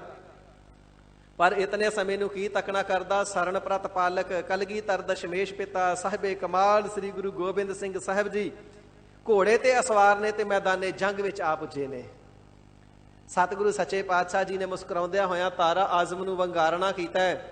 ਭਖਦੇ ਜੰਗ ਦੇ ਵਿੱਚ ਸਤਿਗੁਰੂ ਸੱਚੇ ਪਾਤਸ਼ਾਹ ਜੀ ਨੇ ਆਪਣੇ ਮੋਢੇ ਤੋਂ ਕਮਾਨ ਲਾਹੀ ਹੈ, ਭੱਥੇ ਦੇ ਵਿੱਚੋਂ ਕੱਢਿਆ ਹੈ ਇੱਕ ਸੋਨੇ ਦੀ ਮੁਖੀ ਵਾਲਾ ਤੀਰ, ਕਮਾਨ ਦੇ ਚੱਲੇ ਤੇ ਚਾੜ ਕਰਕੇ, ਤੰਦੀ ਤੇ ਚਾੜ ਕਰਕੇ ਖਿੱਚਿਆ ਤੇ ਕਮਾਨ ਦੇ ਜਿਹੜੇ ਦੋਵੇਂ ਸਿਰੇ ਸਨ ਆਪਸ ਵਿੱਚ ਜੁੜ ਗਏ। ਇਹਨੇ ਬਲ ਦੇ ਨਾਲ ਸਤਿਗੁਰੂ ਜੀ ਨੇ ਖਿੱਚਿਆ ਹੈ ਤੇ ਜਦੋਂ ਤੀਰ ਤਾਰਾ ਆਜ਼ਮ ਵੱਲ ਛੱਡਿਆ, ਮੱਥੇ ਦੇ ਵਿੱਚ ਵੱਜਾ ਤੇ ਸੀਸ ਦੇ ਵਿੱਚੋਂ, ਸਿਰ ਦੇ ਵਿੱਚੋਂ ਜਿਹੜੀ ਚੁੰਝ ਸੀ ਆਰ ਪਾਰ ਲੰਘ ਗਈ। ਤੀਰ ਦੀ ਜਿਹੜੀ ਚੁੰਝ ਸੀ ਉਹ ਅਗਲੇ ਪਾਸੇ ਲੰਘ ਗਈ ਤੇ ਪਿਛਲਾ ਸਿਰਾ ਜਿਹੜਾ ਸੀ ਉਹ ਮੱਥੇ ਦੇ ਵਿੱਚ, ਇਸ ਪ੍ਰਕਾਰ ਮੱਥੇ ਦੇ ਨਾਲ ਜਾ ਚੁੜਿਆ, ਸਾਰਾ ਤੀਰ ਪਾਰ ਲੰਘ ਗਿਆ। ਤੇ ਜਿਹੜੇ ਉਸ ਦੇ ਉੱਪਰ ਖੰਭ ਲੱਗੇ ਹੁੰਦੇ ਹਨ ਤੀਰ ਦੇ ਪਿਛਲੇ ਸਿਰੇ ਤੇ, ਉਹ ਖੂਨ ਦੇ ਨਾਲ ਭਿੱਜ ਕੇ ਐਵੇਂ ਸੋਭਦੇ ਨੇ, ਜਣ ਲੱਗੇ ਫੁੱਲ ਅਨਾਰ ਕਹੋ, ਜਿਵੇਂ ਅਨਾਰ ਦਾ ਫੁੱਲ ਖਿੜਿਆ ਹੋਵੇ। ਤੇ ਇਸ ਵੇਲੇ ਤਾਰਾ ਆਜ਼ਮ ਦੇ ਮਰਦਿਆਂ ਸਾਰ ਜੰਗ ਸਮਾਪਤ ਹੋ ਗਈ। ਵੱਡਾ ਭਾਰੀ ਦਲ ਹੈ, ਲੱਖਾਂ ਦੀ ਗਿਣਤੀ ਵਿੱਚ ਸੂਰਮੇ ਨੇ, ਆਪਸ ਵਿੱਚ ਲੜਦੇ ਨੇ। ਪਰ ਕਲਗੀਧਰ ਸੱਚੇ ਪਾਤਸ਼ਾਹ ਜੀ ਐਸੇ ਭੋਜ ਬਲਬੀਰ, ਐਸੀਆਂ ਬਲਵਾਨ ਭੁਜਾਵਾਂ ਵਾਲੇ, ਐਸੀ ਬਲ ਦੇ, ਐਸੀ ਸ਼ਕਤੀ ਦੇ ਮਾਲਕ ਨੇ ਇੱਕ ਹੀ ਤੀਰ ਚਲਾ ਕਰਕੇ ਸਾਰੀ ਜੰਗ ਹੀ ਸਮਾਪਤ ਕਰ ਦਿੱਤੀ। ਜਿੱਥੇ ਲੱਖਾਂ ਸਿਪਾਹੀ ਇਤਿਆਦਿਕ ਮਰਨੇ, ਵੱਡਾ ਭਾਰੀ ਜਾਨੀ ਨੁਕਸਾਨ ਹੋਣਾ ਸੀ, ਉਹ ਵੀ ਸਾਰਾ ਬਚਾ ਲਿਆ ਕਿਉਂਕਿ ਸੁੱਖ ਸਾਗਰ ਨੇ।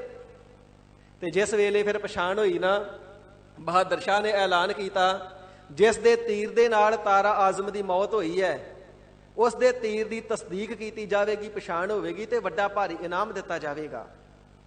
ਹੁਣ ਇਨਾਮ ਦੇ ਲਾਲਚ ਵਿੱਚ ਸਾਰੇ ਜਰਨੈਲ ਆ ਗਏ, ਕੋਈ ਕਹਿੰਦਾ ਜੀ ਮੈਂ ਤੀਰ ਮਾਰਿਆ, ਦੂਜਾ ਕਹਿੰਦਾ ਮੈਂ ਮਾਰਿਆ, ਤੀਜਾ ਕਹਿੰਦਾ ਮੈਂ ਮਾਰਿਆ। ਉੱਥੇ ਤੇ ਮੈਂ ਮਾਰਿਆ ਕਹਿਣ ਵਾਲਿਆਂ ਦੀ ਗਿਣਤੀ ਨਾ ਹੋਵੇ, ਕਿੰਨੇ ਸੈਂਕੜੇ ਆ ਗਏ। ਤੇ ਬਾਦਸ਼ਾਹ ਨੇ ਕਹਿਣਾ ਕੀਤਾ ਐਵੇਂ ਗੱਲ ਨਹੀਂ ਬਣਨੀ, ਆਪਣਾ ਤੀਰ ਦਿਖਾਓ। ਜਿਹਦੇ ਭੱਥੇ ਦਾ ਤੀਰ ਉਸ ਤੀਰ ਦੇ ਨਾਲ ਰਲ ਜਾਵੇਗਾ ਜਿਹੜਾ ਤਾਰੇ ਆਜ਼ਮ ਦੇ ਮੱਥੇ ਵਿੱਚ ਵੱਜਿਆ ਹੈ, ਉਸੇ ਨੂੰ ਸੂਰਮਾ ਮੰਨਿਆ ਜਾਵੇਗਾ ਕਿ ਉਸੇ ਨੇ ਤਾਰਾ ਆਜ਼ਮ ਨੂੰ ਮਾਰਿਆ ਹੈ। ਸਾਰਿਆਂ ਦੇ ਤੀਰ ਮਿਲਾ ਕਰਕੇ ਦੇਖੇ, ਕਿਸੇ ਦਾ ਤੀਰ ਨਾ ਮਿਲਿਆ। ਸਾਰੀ ਸਭਾ ਸ਼ਾਂਤ ਹੋ ਗਈ, ਹੁਣ ਪਤਾ ਨਹੀਂ ਲੱਗਦਾ ਕਿੰਨੇ ਮਾਰਿਆ। ਵਿਚਾਰਾਂ ਕਰਦੇ ਨੇ ਫਿਰ ਐਸਾ ਕਿਹੜਾ ਬਲੀ ਸੂਰਮਾ ਹੈ, ਕਿਹੜਾ ਪ੍ਰਚੰਡ ਭੁਜਾਵਾਂ ਵਾਲਾ ਸੂਰਮਾ ਹੈ ਜਿਸ ਨੇ ਇੱਕ ਤੀਰ ਮਾਰ ਕੇ ਹੀ ਜੰਗ ਸਮਾਪਤ ਕਰ ਦਿੱਤੀ। ਤੇ ਕਲਗੀਧਰ ਸੱਚੇ ਪਾਤਸ਼ਾਹ ਮਹਾਰਾਜ ਜੀ ਫਿਰ ਸਿੰਘਾਸਣ ਤੋਂ ਉੱਠੇ ਨੇ, ਆਪਣੇ ਮੋਢੇ ਦਾ ਜਿਹੜਾ ਭੱਥਾ ਸੀ ਉਸ ਤੀਰ ਦੇ ਉੱਪਰ ਜਾ ਕੇ ਪਲਟ ਦਿੱਤਾ ਜਿਹੜਾ ਤਾਰਾ ਆਜ਼ਮ ਦੇ ਮੱਥੇ ਚੋਂ ਨਿਕਲਿਆ ਸੀ। ਉਸੇ ਵੇਲੇ ਪਾਰਖੂ ਦੌੜ ਕੇ ਅੱਗੇ ਹੋਏ, ਮਹਾਰਾਜ ਜੀ ਕਹਿੰਦੇ ਪਛਾਣ ਕੇ ਦੱਸੋ ਕਿਹੜਾ ਤੀਰ ਸੀ ਜਿਹੜਾ ਉਹਦੇ ਮੱਥੇ 'ਚ ਵੱਜਾ ਸੀ। ਹੁਣ ਸਾਰੇ ਇੱਕੋ ਜਿਹੇ ਨੇ, ਨਹੀਂ ਪਛਾਣਿਆ ਜਾਂਦਾ ਕਿਹੜਾ ਵੱਜਾ ਸੀ। ਪਤਾ ਲੱਗ ਗਿਆ ਉਹ ਤੀਰ ਸਾਹਿਬੇ ਕਮਾਲ ਸ੍ਰੀ ਗੁਰੂ ਗੋਬਿੰਦ ਸਿੰਘ ਸੱਚੇ ਪਾਤਸ਼ਾਹ ਮਹਾਰਾਜ ਜੀ ਦਾ ਏ। ਫਿਰ ਮੀਰਾਨ ਮੀਰ, ਪੀਰਾਨ ਪੀਰ ਕਹਿ ਕਰਕੇ ਸਤਿਕਾਰ ਕਰਨਾ ਕੀਤਾ ਸੀ। ਇਸੇ ਪ੍ਰਕਾਰ ਸੁਲੇਮਾਨੀ ਤਲਵਾਰ ਜਿਹੜੀ ਔਰੰਗਜ਼ੇਬ ਨੂੰ ਜਦੋਂ ਮੱਕੇ ਮਦੀਨੇ ਗਿਆ ਸੀ ਤੇ ਉੱਥੇ ਦੇ ਮੁਜ਼ਾਵਰਾਂ ਨੇ ਦਿੱਤੀ ਸੀ ਨਾ, ਫਿਰ ਪੀਰਾਂ ਦਾ ਪੀਰ ਜਾਣ ਕਰਕੇ ਉਹ ਵੱਡੀ ਭਾਰੀ ਤਲਵਾਰ ਤੇ ਹੋਰ ਭੇਟਾਵਾਂ ਸਤਿਗੁਰੂ ਜੀ ਦੀ ਨਜ਼ਰ ਕਰਨਾ ਕੀਤੀਆਂ। ਤੇ ਉਹ ਸੁਲੇਮਾਨੀ ਤਲਵਾਰ ਅੱਜ ਵੀ ਤਖਤ ਸ੍ਰੀ ਕੇਸਗੜ੍ਹ ਸਾਹਿਬ ਜੀ ਤੇ ਸੰਗਤਾਂ ਨੂੰ ਦਰਸ਼ਨ ਕਰਵਾਏ ਜਾਂਦੇ ਨੇ ਸੋਦਰ ਸ੍ਰੀ ਰਹਿਰਾਜ ਸਾਹਿਬ ਜੀ ਦੇ ਪਾਠ ਤੋਂ ਉਪਰੰਤ। ਐਸੇ ਕਲਗੀਧਰ ਦਸ਼ਮੇਸ਼ ਪਿਤਾ ਜੀ ਅਕਾਲ ਪੁਰਖ ਵਾਹਿਗੁਰੂ ਜੀ ਦਾ ਸਰਗੁਣ ਸਰੂਪ ਧਰਤੀ ਤੇ ਹੋ ਕਰਕੇ ਆਏ ਨੇ। ਭੋਜ ਬਲਬੀਰ, ਵੀਰ ਬਹਾਦਰ ਆਤਰਥੀ ਸੂਰਮੇ ਨੇ, ਲੱਖਾਂ ਦੁਸ਼ਮਣਾਂ ਨੂੰ ਮੈਦਾਨੇ ਜੰਗ ਦੇ ਵਿੱਚ ਢੇਰ ਕਰਨ ਵਾਲੇ ਨੇ। ਇੱਕ ਇੱਕ ਤੀਰ ਦੇ ਨਾਲ 10-10 ਹਜ਼ਾਰ ਦੁਸ਼ਮਣਾਂ ਦੀਆਂ ਛਾਤੀਆਂ ਪਾੜ ਦੇਣ ਵਾਲੇ ਨੇ, ਰਣਾ ਨੂੰ ਜਿੱਤਣ ਵਾਲੇ ਨੇ, ਵੈਰੀਆਂ ਨੂੰ, ਧਰਮ ਦੇ ਦੋਖੀਆਂ ਨੂੰ ਮਿੱਟੀ ਵਿੱਚ ਮਿਲਾ ਦੇਣ ਵਾਲੇ ਨੇ। ਤੇ ਐਸੇ ਬਲਵਾਨ ਸੂਰਮੇ ਹੁੰਦੇ ਹੋਇਆਂ ਵੀ ਸੁੱਖਾਂ ਦੇ ਸਾਗਰ ਸਰੂਪ ਨੇ। ਪਿਆਰਿਆਂ ਨੂੰ, ਸ਼ਰਨ ਵਿੱਚ ਆਉਣ ਵਾਲਿਆਂ ਨੂੰ ਗਰੀਬ ਨਿਵਾਜ ਸਾਹਿਬ ਜੀ ਸੁੱਖ ਹੀ ਸੁੱਖ ਬਖਸ਼ਣਾ ਕਰਦੇ ਹਨ। ਐਸਾ ਬ੍ਰਹਮ ਜੀ ਦਾ ਨਿਰਗੁਣ ਅਤੇ ਸਰਗੁਣ ਸਰੂਪ ਹੈ। ਗਰਤ ਪਰਤ ਗਹਿ ਲੇਹੁ ਅੰਗੂਰਿਆ। ਤੇ ਐਸੇ ਪਾਰ ਬ੍ਰਹਮ ਪਰਮੇਸ਼ਰ ਜੀ ਦੇ ਅੱਗੇ, ਪਰਮੇਸ਼ਰ ਜੀ ਦੇ ਸਰਗੁਣ ਸਰੂਪ ਸਤਿਗੁਰੂ ਜੀ ਦੇ ਅੱਗੇ ਸਦਾ ਬੇਨਤੀਆਂ ਕਰਦੇ ਰਹਿਣਾ ਹੈ। ਗਰਤ ਦਾ ਅਰਥ ਹੈ ਟੋਆ, ਵੱਡੀ ਭਾਰੀ ਖੱਡ। ਪਰਤ ਅਸੀਂ ਪੈਂਦੇ ਜਾ ਰਹੇ ਹਾਂ, ਡਿੱਗਦੇ ਜਾ ਰਹੇ ਹਾਂ। ਤੇ ਗਰੀਬ ਨਿਵਾਜ ਸੱਚੇ ਪਾਤਸ਼ਾਹ ਜੀ ਇਹ ਮੋਹ ਦੀ ਖੱਡ ਦੇ ਵਿੱਚ ਡਿੱਗ ਰਹੇ ਹਾਂ, ਮਾਇਆ ਦੀ ਖੱਡ ਦੇ ਵਿੱਚ ਡਿੱਗ ਰਹੇ ਹਾਂ। ਇਸੇ ਪ੍ਰਕਾਰ ਵਿਕਾਰਾਂ ਦੇ ਖੂਹ ਦੇ ਵਿੱਚ ਅਸੀਂ ਗਲਤਾਨ ਹੁੰਦੇ ਜਾ ਰਹੇ ਹਾਂ। ਗਰੀਬ ਨਿਵਾਜ ਗਰਤ ਪਰਤ ਗਹਿ ਲੇਹੁ ਅੰਗੁਰੀਆ। ਅੰਗੁਰੀ ਨਾਮ ਹੈ ਉਂਗਲੀ ਦਾ। ਗਰੀਬ ਨਿਵਾਜ ਸੱਚੇ ਪਾਤਸ਼ਾਹ ਜੀ ਆਪ ਵੱਡੀਆਂ ਭਾਰੀ ਪ੍ਰਚੰਡ ਭੁਜਾਵਾਂ ਵਾਲੇ, ਬਲਵਾਨ ਭੁਜਾਵਾਂ ਵਾਲੇ ਹੋ। ਆਪਣੀਆਂ ਕਿਰਪਾ ਰੂਪੀ ਭੁਜਾਵਾਂ ਦੇ ਨਾਲ, ਕਿਰਪਾ ਰੂਪੀ ਬਾਂਹ ਦੇ ਨਾਲ ਮਹਾਰਾਜ ਸੱਚੇ ਪਾਤਸ਼ਾਹ ਜੀ ਸਾਨੂੰ ਸੰਸਾਰ ਸਾਗਰ ਚੋਂ ਕੱਢ ਲਵੋ। ਸੰਸਾਰ ਸਾਗਰ ਤੇ ਕੱਢ ਦੇ ਹਾਥੀ, ਡੁੱਬਦੇ ਜਾਂਦੇ ਦੀ ਸਾਡੀ ਉਂਗਲੀ ਪਕੜ ਲਵੋ। ਉਂਗਲੀ ਪਕੜ ਕਰਕੇ ਮਹਾਰਾਜ ਸਾਨੂੰ ਆਪਣੇ ਬਣਾ ਲਵੋ। ਕਿਉਂਕਿ ਜੇ ਅਸੀਂ ਆਪ ਜੀ ਦਾ ਪੱਲਾ ਪਕੜਾਂਗੇ ਨਾ, ਤੇ ਜਿਵੇਂ ਛੋਟਾ ਬਾਲਕ ਬੜਾ ਚੰਚਲ ਹੁੰਦਾ ਹੈ, ਪਿਤਾ ਦੀ ਮਾਤਾ ਦੀ ਉਂਗਲੀ ਛੱਡ ਕਰਕੇ ਦੌੜ ਜਾਂਦਾ ਹੈ, ਤੇ ਕਈ ਵਾਰ ਐਕਸੀਡੈਂਟ ਇਤਿਆਦਿਕ ਹੋ ਜਾਂਦਾ, ਦੁਰਘਟਨਾ ਹੋ ਜਾਂਦੀ ਤੇ ਬਾਲਕ ਨੂੰ ਸੱਟਾਂ ਲੱਗ ਜਾਂਦੀਆਂ, ਕਿਸੇ ਵੇਲੇ ਅੰਗ ਪੈਰ ਦਾ ਨੁਕਸਾਨ ਹੋ ਜਾਂਦਾ, ਜਾਨ ਵੀ ਚਲੇ ਜਾਂਦੀ ਕਈ ਵਾਰੀ। ਮਹਾਰਾਜ ਅਸੀਂ ਬਾਲਕ ਦੀ ਨਿਆਈ ਬੜੇ ਚੰਚਲ ਹਾਂ। ਅਸੀਂ ਆਪ ਜੀ ਦੀ ਉਂਗਲੀ ਪਕੜਾਂਗੇ, ਅਸੀਂ ਆਪ ਜੀ ਦਾ ਪੱਲਾ ਪਕੜਾਂਗੇ ਤੇ ਹੋ ਸਕਦਾ ਕਦੇ ਛੱਡ ਕੇ ਮਨਮੁਖਤਾਈ ਵਾਲੇ ਪਾਸੇ, ਵਿਕਾਰਾਂ ਵਾਲੇ ਪਾਸੇ ਭੱਜ ਜਾਈਏ ਤੇ ਮਹਾਰਾਜ ਸਾਡਾ ਨੁਕਸਾਨ ਹੋ ਸਕਦਾ, ਜਨਮ ਬਿਰਥਾ ਜਾ ਸਕਦਾ। ਪਰ ਆਪ ਜੀ ਜੇ ਕਿਰਪਾ ਕਰਕੇ ਸਾਡੀ ਉਂਗਲੀ ਪਕੜਨਾ ਕਰੋਗੇ ਨਾ, ਮਹਾਰਾਜ ਸਾਡੀ ਮਨ ਰੂਪੀ ਉਂਗਲੀ ਨੂੰ ਕਿਰਪਾ ਰੂਪੀ ਭੁਜਾ ਹੱਥ ਦੇ ਨਾਲ ਪਕੜ ਲੈਣਾ ਕਰੋਗੇ ਤੇ ਸਾਡਾ ਪਾਰ ਉਤਾਰਾ ਹੋ ਜਾਵੇਗਾ। ਐਵੇਂ ਬੇਨਤੀ ਕਰਨੀ ਹੈ। ਗਰਤ ਪਰਤ ਮਹਾਰਾਜ ਮਨਮੁਖਤਾਈ ਦੀ, ਵਿਕਾਰਾਂ ਦੀ, ਅਗਿਆਨਤਾ ਦੀ ਖੱਡ ਦੇ ਵਿੱਚ, ਖੂਹ ਦੇ ਵਿੱਚ ਅਸੀਂ ਡਿੱਗਦੇ ਜਾਂਦੇ ਹਾਂ। ਕਿਰਪਾ ਰੂਪੀ ਹੱਥ ਦੇ ਨਾਲ ਸਾਡੀ ਮਨ ਰੂਪੀ ਉਂਗਲੀ ਪਕੜ ਕੇ ਸਾਨੂੰ ਕੱਢ ਲੈਣਾ ਕਰੋ, ਬਚਾ ਲੈਣਾ ਕਰੋ ਜੀ। ਰਹਾਉ। ਵਿਸਰਾਮ ਦੇ ਕਰਕੇ ਸ੍ਰੀ ਗੁਰੂ ਅਰਜਨ ਦੇਵ ਸਾਹਿਬ ਜੀ ਮਹਾਰਾਜ ਬੇਨਤੀਆਂ ਕਰਨੇ ਦੀ, ਵਡਿਆਈ ਕਰਨੇ ਦੀ ਜਾਚ ਦੱਸ ਰਹੇ ਨੇ। ਸ਼ਰਵਨ ਨਾ ਸੁਰਤ ਨੈਣ ਸੁੰਦਰ ਨਹੀਂ। ਸੱਚੇ ਪਾਤਸ਼ਾਹ ਜੀ ਸਾਡੇ ਸ਼ਰਧਾ ਵਿਸ਼ਵਾਸ ਰੂਪੀ ਕੰਨ ਵੀ ਨਹੀਂ, ਜਿਸ ਦੇ ਨਾਲ ਆਪ ਜੀ ਦਾ ਹਰ ਜਸ ਸਰਵਣ ਕਰੀਏ। ਜਿੰਨਾ ਪ੍ਰਤੱਖ ਚਮੜੇ ਦੇ ਕੰਨਾਂ ਦੇ ਨਾਲ ਸੁਣਦੇ ਆ ਨਾ, ਬਿਰਤੀ ਸਾਡੀ ਐਸੀ ਹੈ, ਬੈਠਦੇ ਸੰਗਤ ਵਿੱਚ ਹੈ ਤੇ ਮਨ ਸਾਡਾ ਆਕਾਸ਼ਾਂ ਪਤਾਲਾਂ 'ਚ ਘੁੰਮਦਾ ਹੁੰਦਾ ਹੈ। ਮਹਾਰਾਜ ਇਹਨਾਂ ਕੰਨਾਂ ਦੇ ਨਾਲ ਨਹੀਂ ਸੁਣਿਆ ਜਾਂਦਾ। ਇਸੇ ਪ੍ਰਕਾਰ ਤੁਲਸੀਦਾਸ ਜੀ ਦਾ ਬਚਨ ਹੈ ਨਾ, ਤੁਲਸੀ ਪੂਰਬ ਪਾਪ ਤੇ ਹਰ ਜਸ ਸੁਣਿਓ ਨਾ ਜਾਏ। ਇਹ ਜਿਹੜੇ ਪੂਰਬਲੇ ਜਨਮਾਂ ਦੇ ਪਾਪ ਕਰਮ ਨੇ ਨਾ, ਪ੍ਰਮਾਤਮਾ ਜੀ ਦਾ ਜਸ ਵਡਿਆਈ ਨਹੀਂ ਸੁਣਨ ਦਿੰਦੇ। ਤੇ ਜੇ ਐਸਾ ਪੂਰਬਲੇ ਜਨਮਾਂ ਵਿੱਚ ਪਾਪ ਕਰਨ ਵਾਲਾ ਬੰਦਾ ਸਤ ਸੰਗਤ ਵਿੱਚ ਆਉਂਦਾ, ਸਾਧਾਰਨ ਬਿਰਤੀ ਵਾਲਾ, ਤੇ ਹਾਲ ਕੀ ਹੁੰਦਾ ਹੈ? ਕਹਿ ਉਂਘ ਹੈ, ਜਾਂ ਤੇ ਫਿਰ ਉਂਗੀ ਜਾਵੇਗਾ, ਸੌਈ ਜਾਏਗਾ। ਕਹਿ ਲੜ ਪਰ ਹੈ, ਜਾਂ ਦੂਜੇ ਦੇ ਨਾਲ ਲੜ ਪਏਗਾ, ਤੂੰ ਵੱਡਾ ਗੁਰਮੁਖ ਅੱਗੇ ਹੋ ਕੇ ਮੈਂ ਬਹਿਣਾ।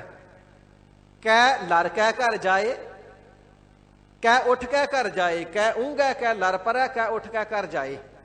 ਜਾਂ ਫਿਰ ਸਤ ਸੰਗਤ ਵਿੱਚ ਮਨ ਨਹੀਂ ਲੱਗਦਾ, ਕਹਿੰਦਾ ਘਰੇ ਜਾ ਕੇ ਆਰਾਮ ਕਰਦੇ ਆ, ਬਾਬਿਆਂ ਦਾ ਤੇ ਕੰਮ ਹੀ ਇਹ, ਵਾਹਿਗੁਰੂ ਵਾਹਿਗੁਰੂ ਬੋਲੋ।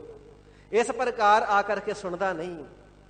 ਮਹਾਰਾਜ ਚਮੜੇ ਦੇ ਕੰਨ ਤੇ ਐਸੇ ਆਲਸੀ ਨੇ, ਪੂਰਬਲੇ ਜਨਮਾਂ ਦੇ ਪਾਪ ਕਰਮਾਂ ਕਰਕੇ ਆਪ ਜੀ ਦਾ ਜਸ ਸੁਣਦੇ ਨਹੀਂ, ਤੇ ਸ਼ਰਧਾ ਅਤੇ ਵਿਸ਼ਵਾਸ ਰੂਪੀ ਕੰਨਾਂ ਦੇ ਵਿੱਚ ਸੁਰਤ ਸੁਣਨੇ ਦੀ ਗਿਆਤ ਸਾਨੂੰ ਹੈ ਨਹੀਂ। ਸ਼ਰਧਾ ਵਿਸ਼ਵਾਸ ਰੂਪੀ ਕੰਨ ਸਾਨੂੰ ਪ੍ਰਾਪਤ ਨਹੀਂ, ਤੇ ਸੁਰਤ ਰਤ ਸ੍ਰੇਸ਼ਟ ਪ੍ਰੀਤੀ ਵੀ ਇਸ ਕਰਕੇ ਤੁਹਾਡੇ ਨਾਲ ਨਹੀਂ ਲੱਗਦੀ ਹੈ। ਆਪ ਜੀ ਦਾ ਜਸ ਸਰਵਣ ਕਰਾਂਗੇ, ਮਹਿਮਾ ਦਾ ਪਤਾ ਲੱਗੇਗਾ, ਤਾਂ ਹੀ ਤੇ ਪਿਆਰ ਬਣੇਗਾ ਨਾ। ਪਰ ਸੱਚੇ ਪਾਤਸ਼ਾਹ ਸਾਡੇ ਤੋਂ ਤੇ ਜਸ ਹੀ ਸੁਣਿਆ ਨਹੀਂ ਜਾਂਦਾ। ਇਸੇ ਪ੍ਰਕਾਰ ਗਰੀਬ ਨਿਵਾਜ ਸੱਚੇ ਪਾਤਸ਼ਾਹ ਜੀ ਜਿਹੜੇ ਸਾਡੇ ਨੈਣ ਹਨ, ਇਹ ਵੀ ਨਿਰਮਲ ਨਹੀਂ। ਫਿਰ ਪੜ੍ਹ ਦਿਓ ਜੀ। ਸ਼ਰਵਨ ਨਾ ਸੁਰਤ ਨੈਣ ਸੁੰਦਰ ਨਹੀਂ। ਸਾਡੇ ਪਾਸ ਸੱਚੇ ਪਾਤਸ਼ਾਹ ਜੀਓ ਸੁਰਤੀ ਸਿਮਰਤੀ ਰੂਪੀ ਸੁੰਦਰ ਨੈਣ ਵੀ ਨਹੀਂ, ਜਿਸ ਦੇ ਨਾਲ ਆਪ ਜੀ ਦਾ ਪਾਵਨ ਦੀਦਾਰ ਪਾਈਏ। ਸੱਚੇ ਪਾਤਸ਼ਾਹ ਜੀਓ ਗਿਆਨ ਅਤੇ ਵਿਵੇਕ ਰੂਪੀ ਸਾਨੂੰ ਨੇਤਰ ਵੀ ਪ੍ਰਾਪਤ ਨਹੀਂ। ਗਿਆਨ ਅਤੇ ਵਿਵੇਕ ਰੂਪੀ ਵਿਚਾਰ ਰੂਪੀ ਨੇਤਰਾਂ ਤੋਂ ਅਸੀਂ ਹੀਣੇ ਅੰਨੇ ਆ। ਸਤਿਗੁਰੂ ਹਰਗੋਬਿੰਦ ਸਾਹਿਬ ਜੀ ਮਹਾਰਾਜ ਜਿਵੇਂ ਯੂਪੀ ਦੇ ਪ੍ਰਦੇਸ਼ ਦੇ ਵਿੱਚ, ਯੂਪੀ ਦੇ ਸੂਬੇ ਦੇ ਵਿੱਚ ਪੀਲੀ ਭੀਤ ਦੇ ਕੋਲ ਕਰੇ ਨਗਰ ਦੇ ਵਿੱਚ ਅੰਨੇ ਨੂੰ ਅੱਖਾਂ ਬਖਸ਼ੀਆਂ ਸਨ ਨਾ, ਮਹਾਰਾਜ ਕਿਰਪਾਲਤਾ ਕਰਕੇ ਸਾਨੂੰ ਅੰਤਰੀਵ ਅੱਖਾਂ ਬਖਸ਼ੋ। ਅਲਮਸਤ ਸਾਧ ਜੀ ਦੀ ਬੇਨਤੀ ਕਰਨੇ ਤੇ ਸਤਿਗੁਰੂ ਹਰਗੋਬਿੰਦ ਸਾਹਿਬ ਜੀ ਮਹਾਰਾਜ ਨਾਨਕ ਮਤਾ ਸਾਹਿਬ ਅਸਥਾਨ ਜਿਸ ਗੁਰੂ ਨਾਨਕ ਦੇਵ ਸਾਹਿਬ ਜੀ ਦੇ ਅਸਥਾਨ ਦੀ ਸਿੱਧ ਘੋਰ ਬੇਅਦਬੀ ਪਈ ਕਰਦੇ ਸਨ ਤੇ ਅਲਮਸਤ ਸਾਧ ਨੂੰ ਬੁਰਾ ਬੋਲਦੇ, ਕੁੱਟਦੇ, ਮਾਰਦੇ, ਬਾਹਰ ਕੱਢ ਦਿੰਦੇ।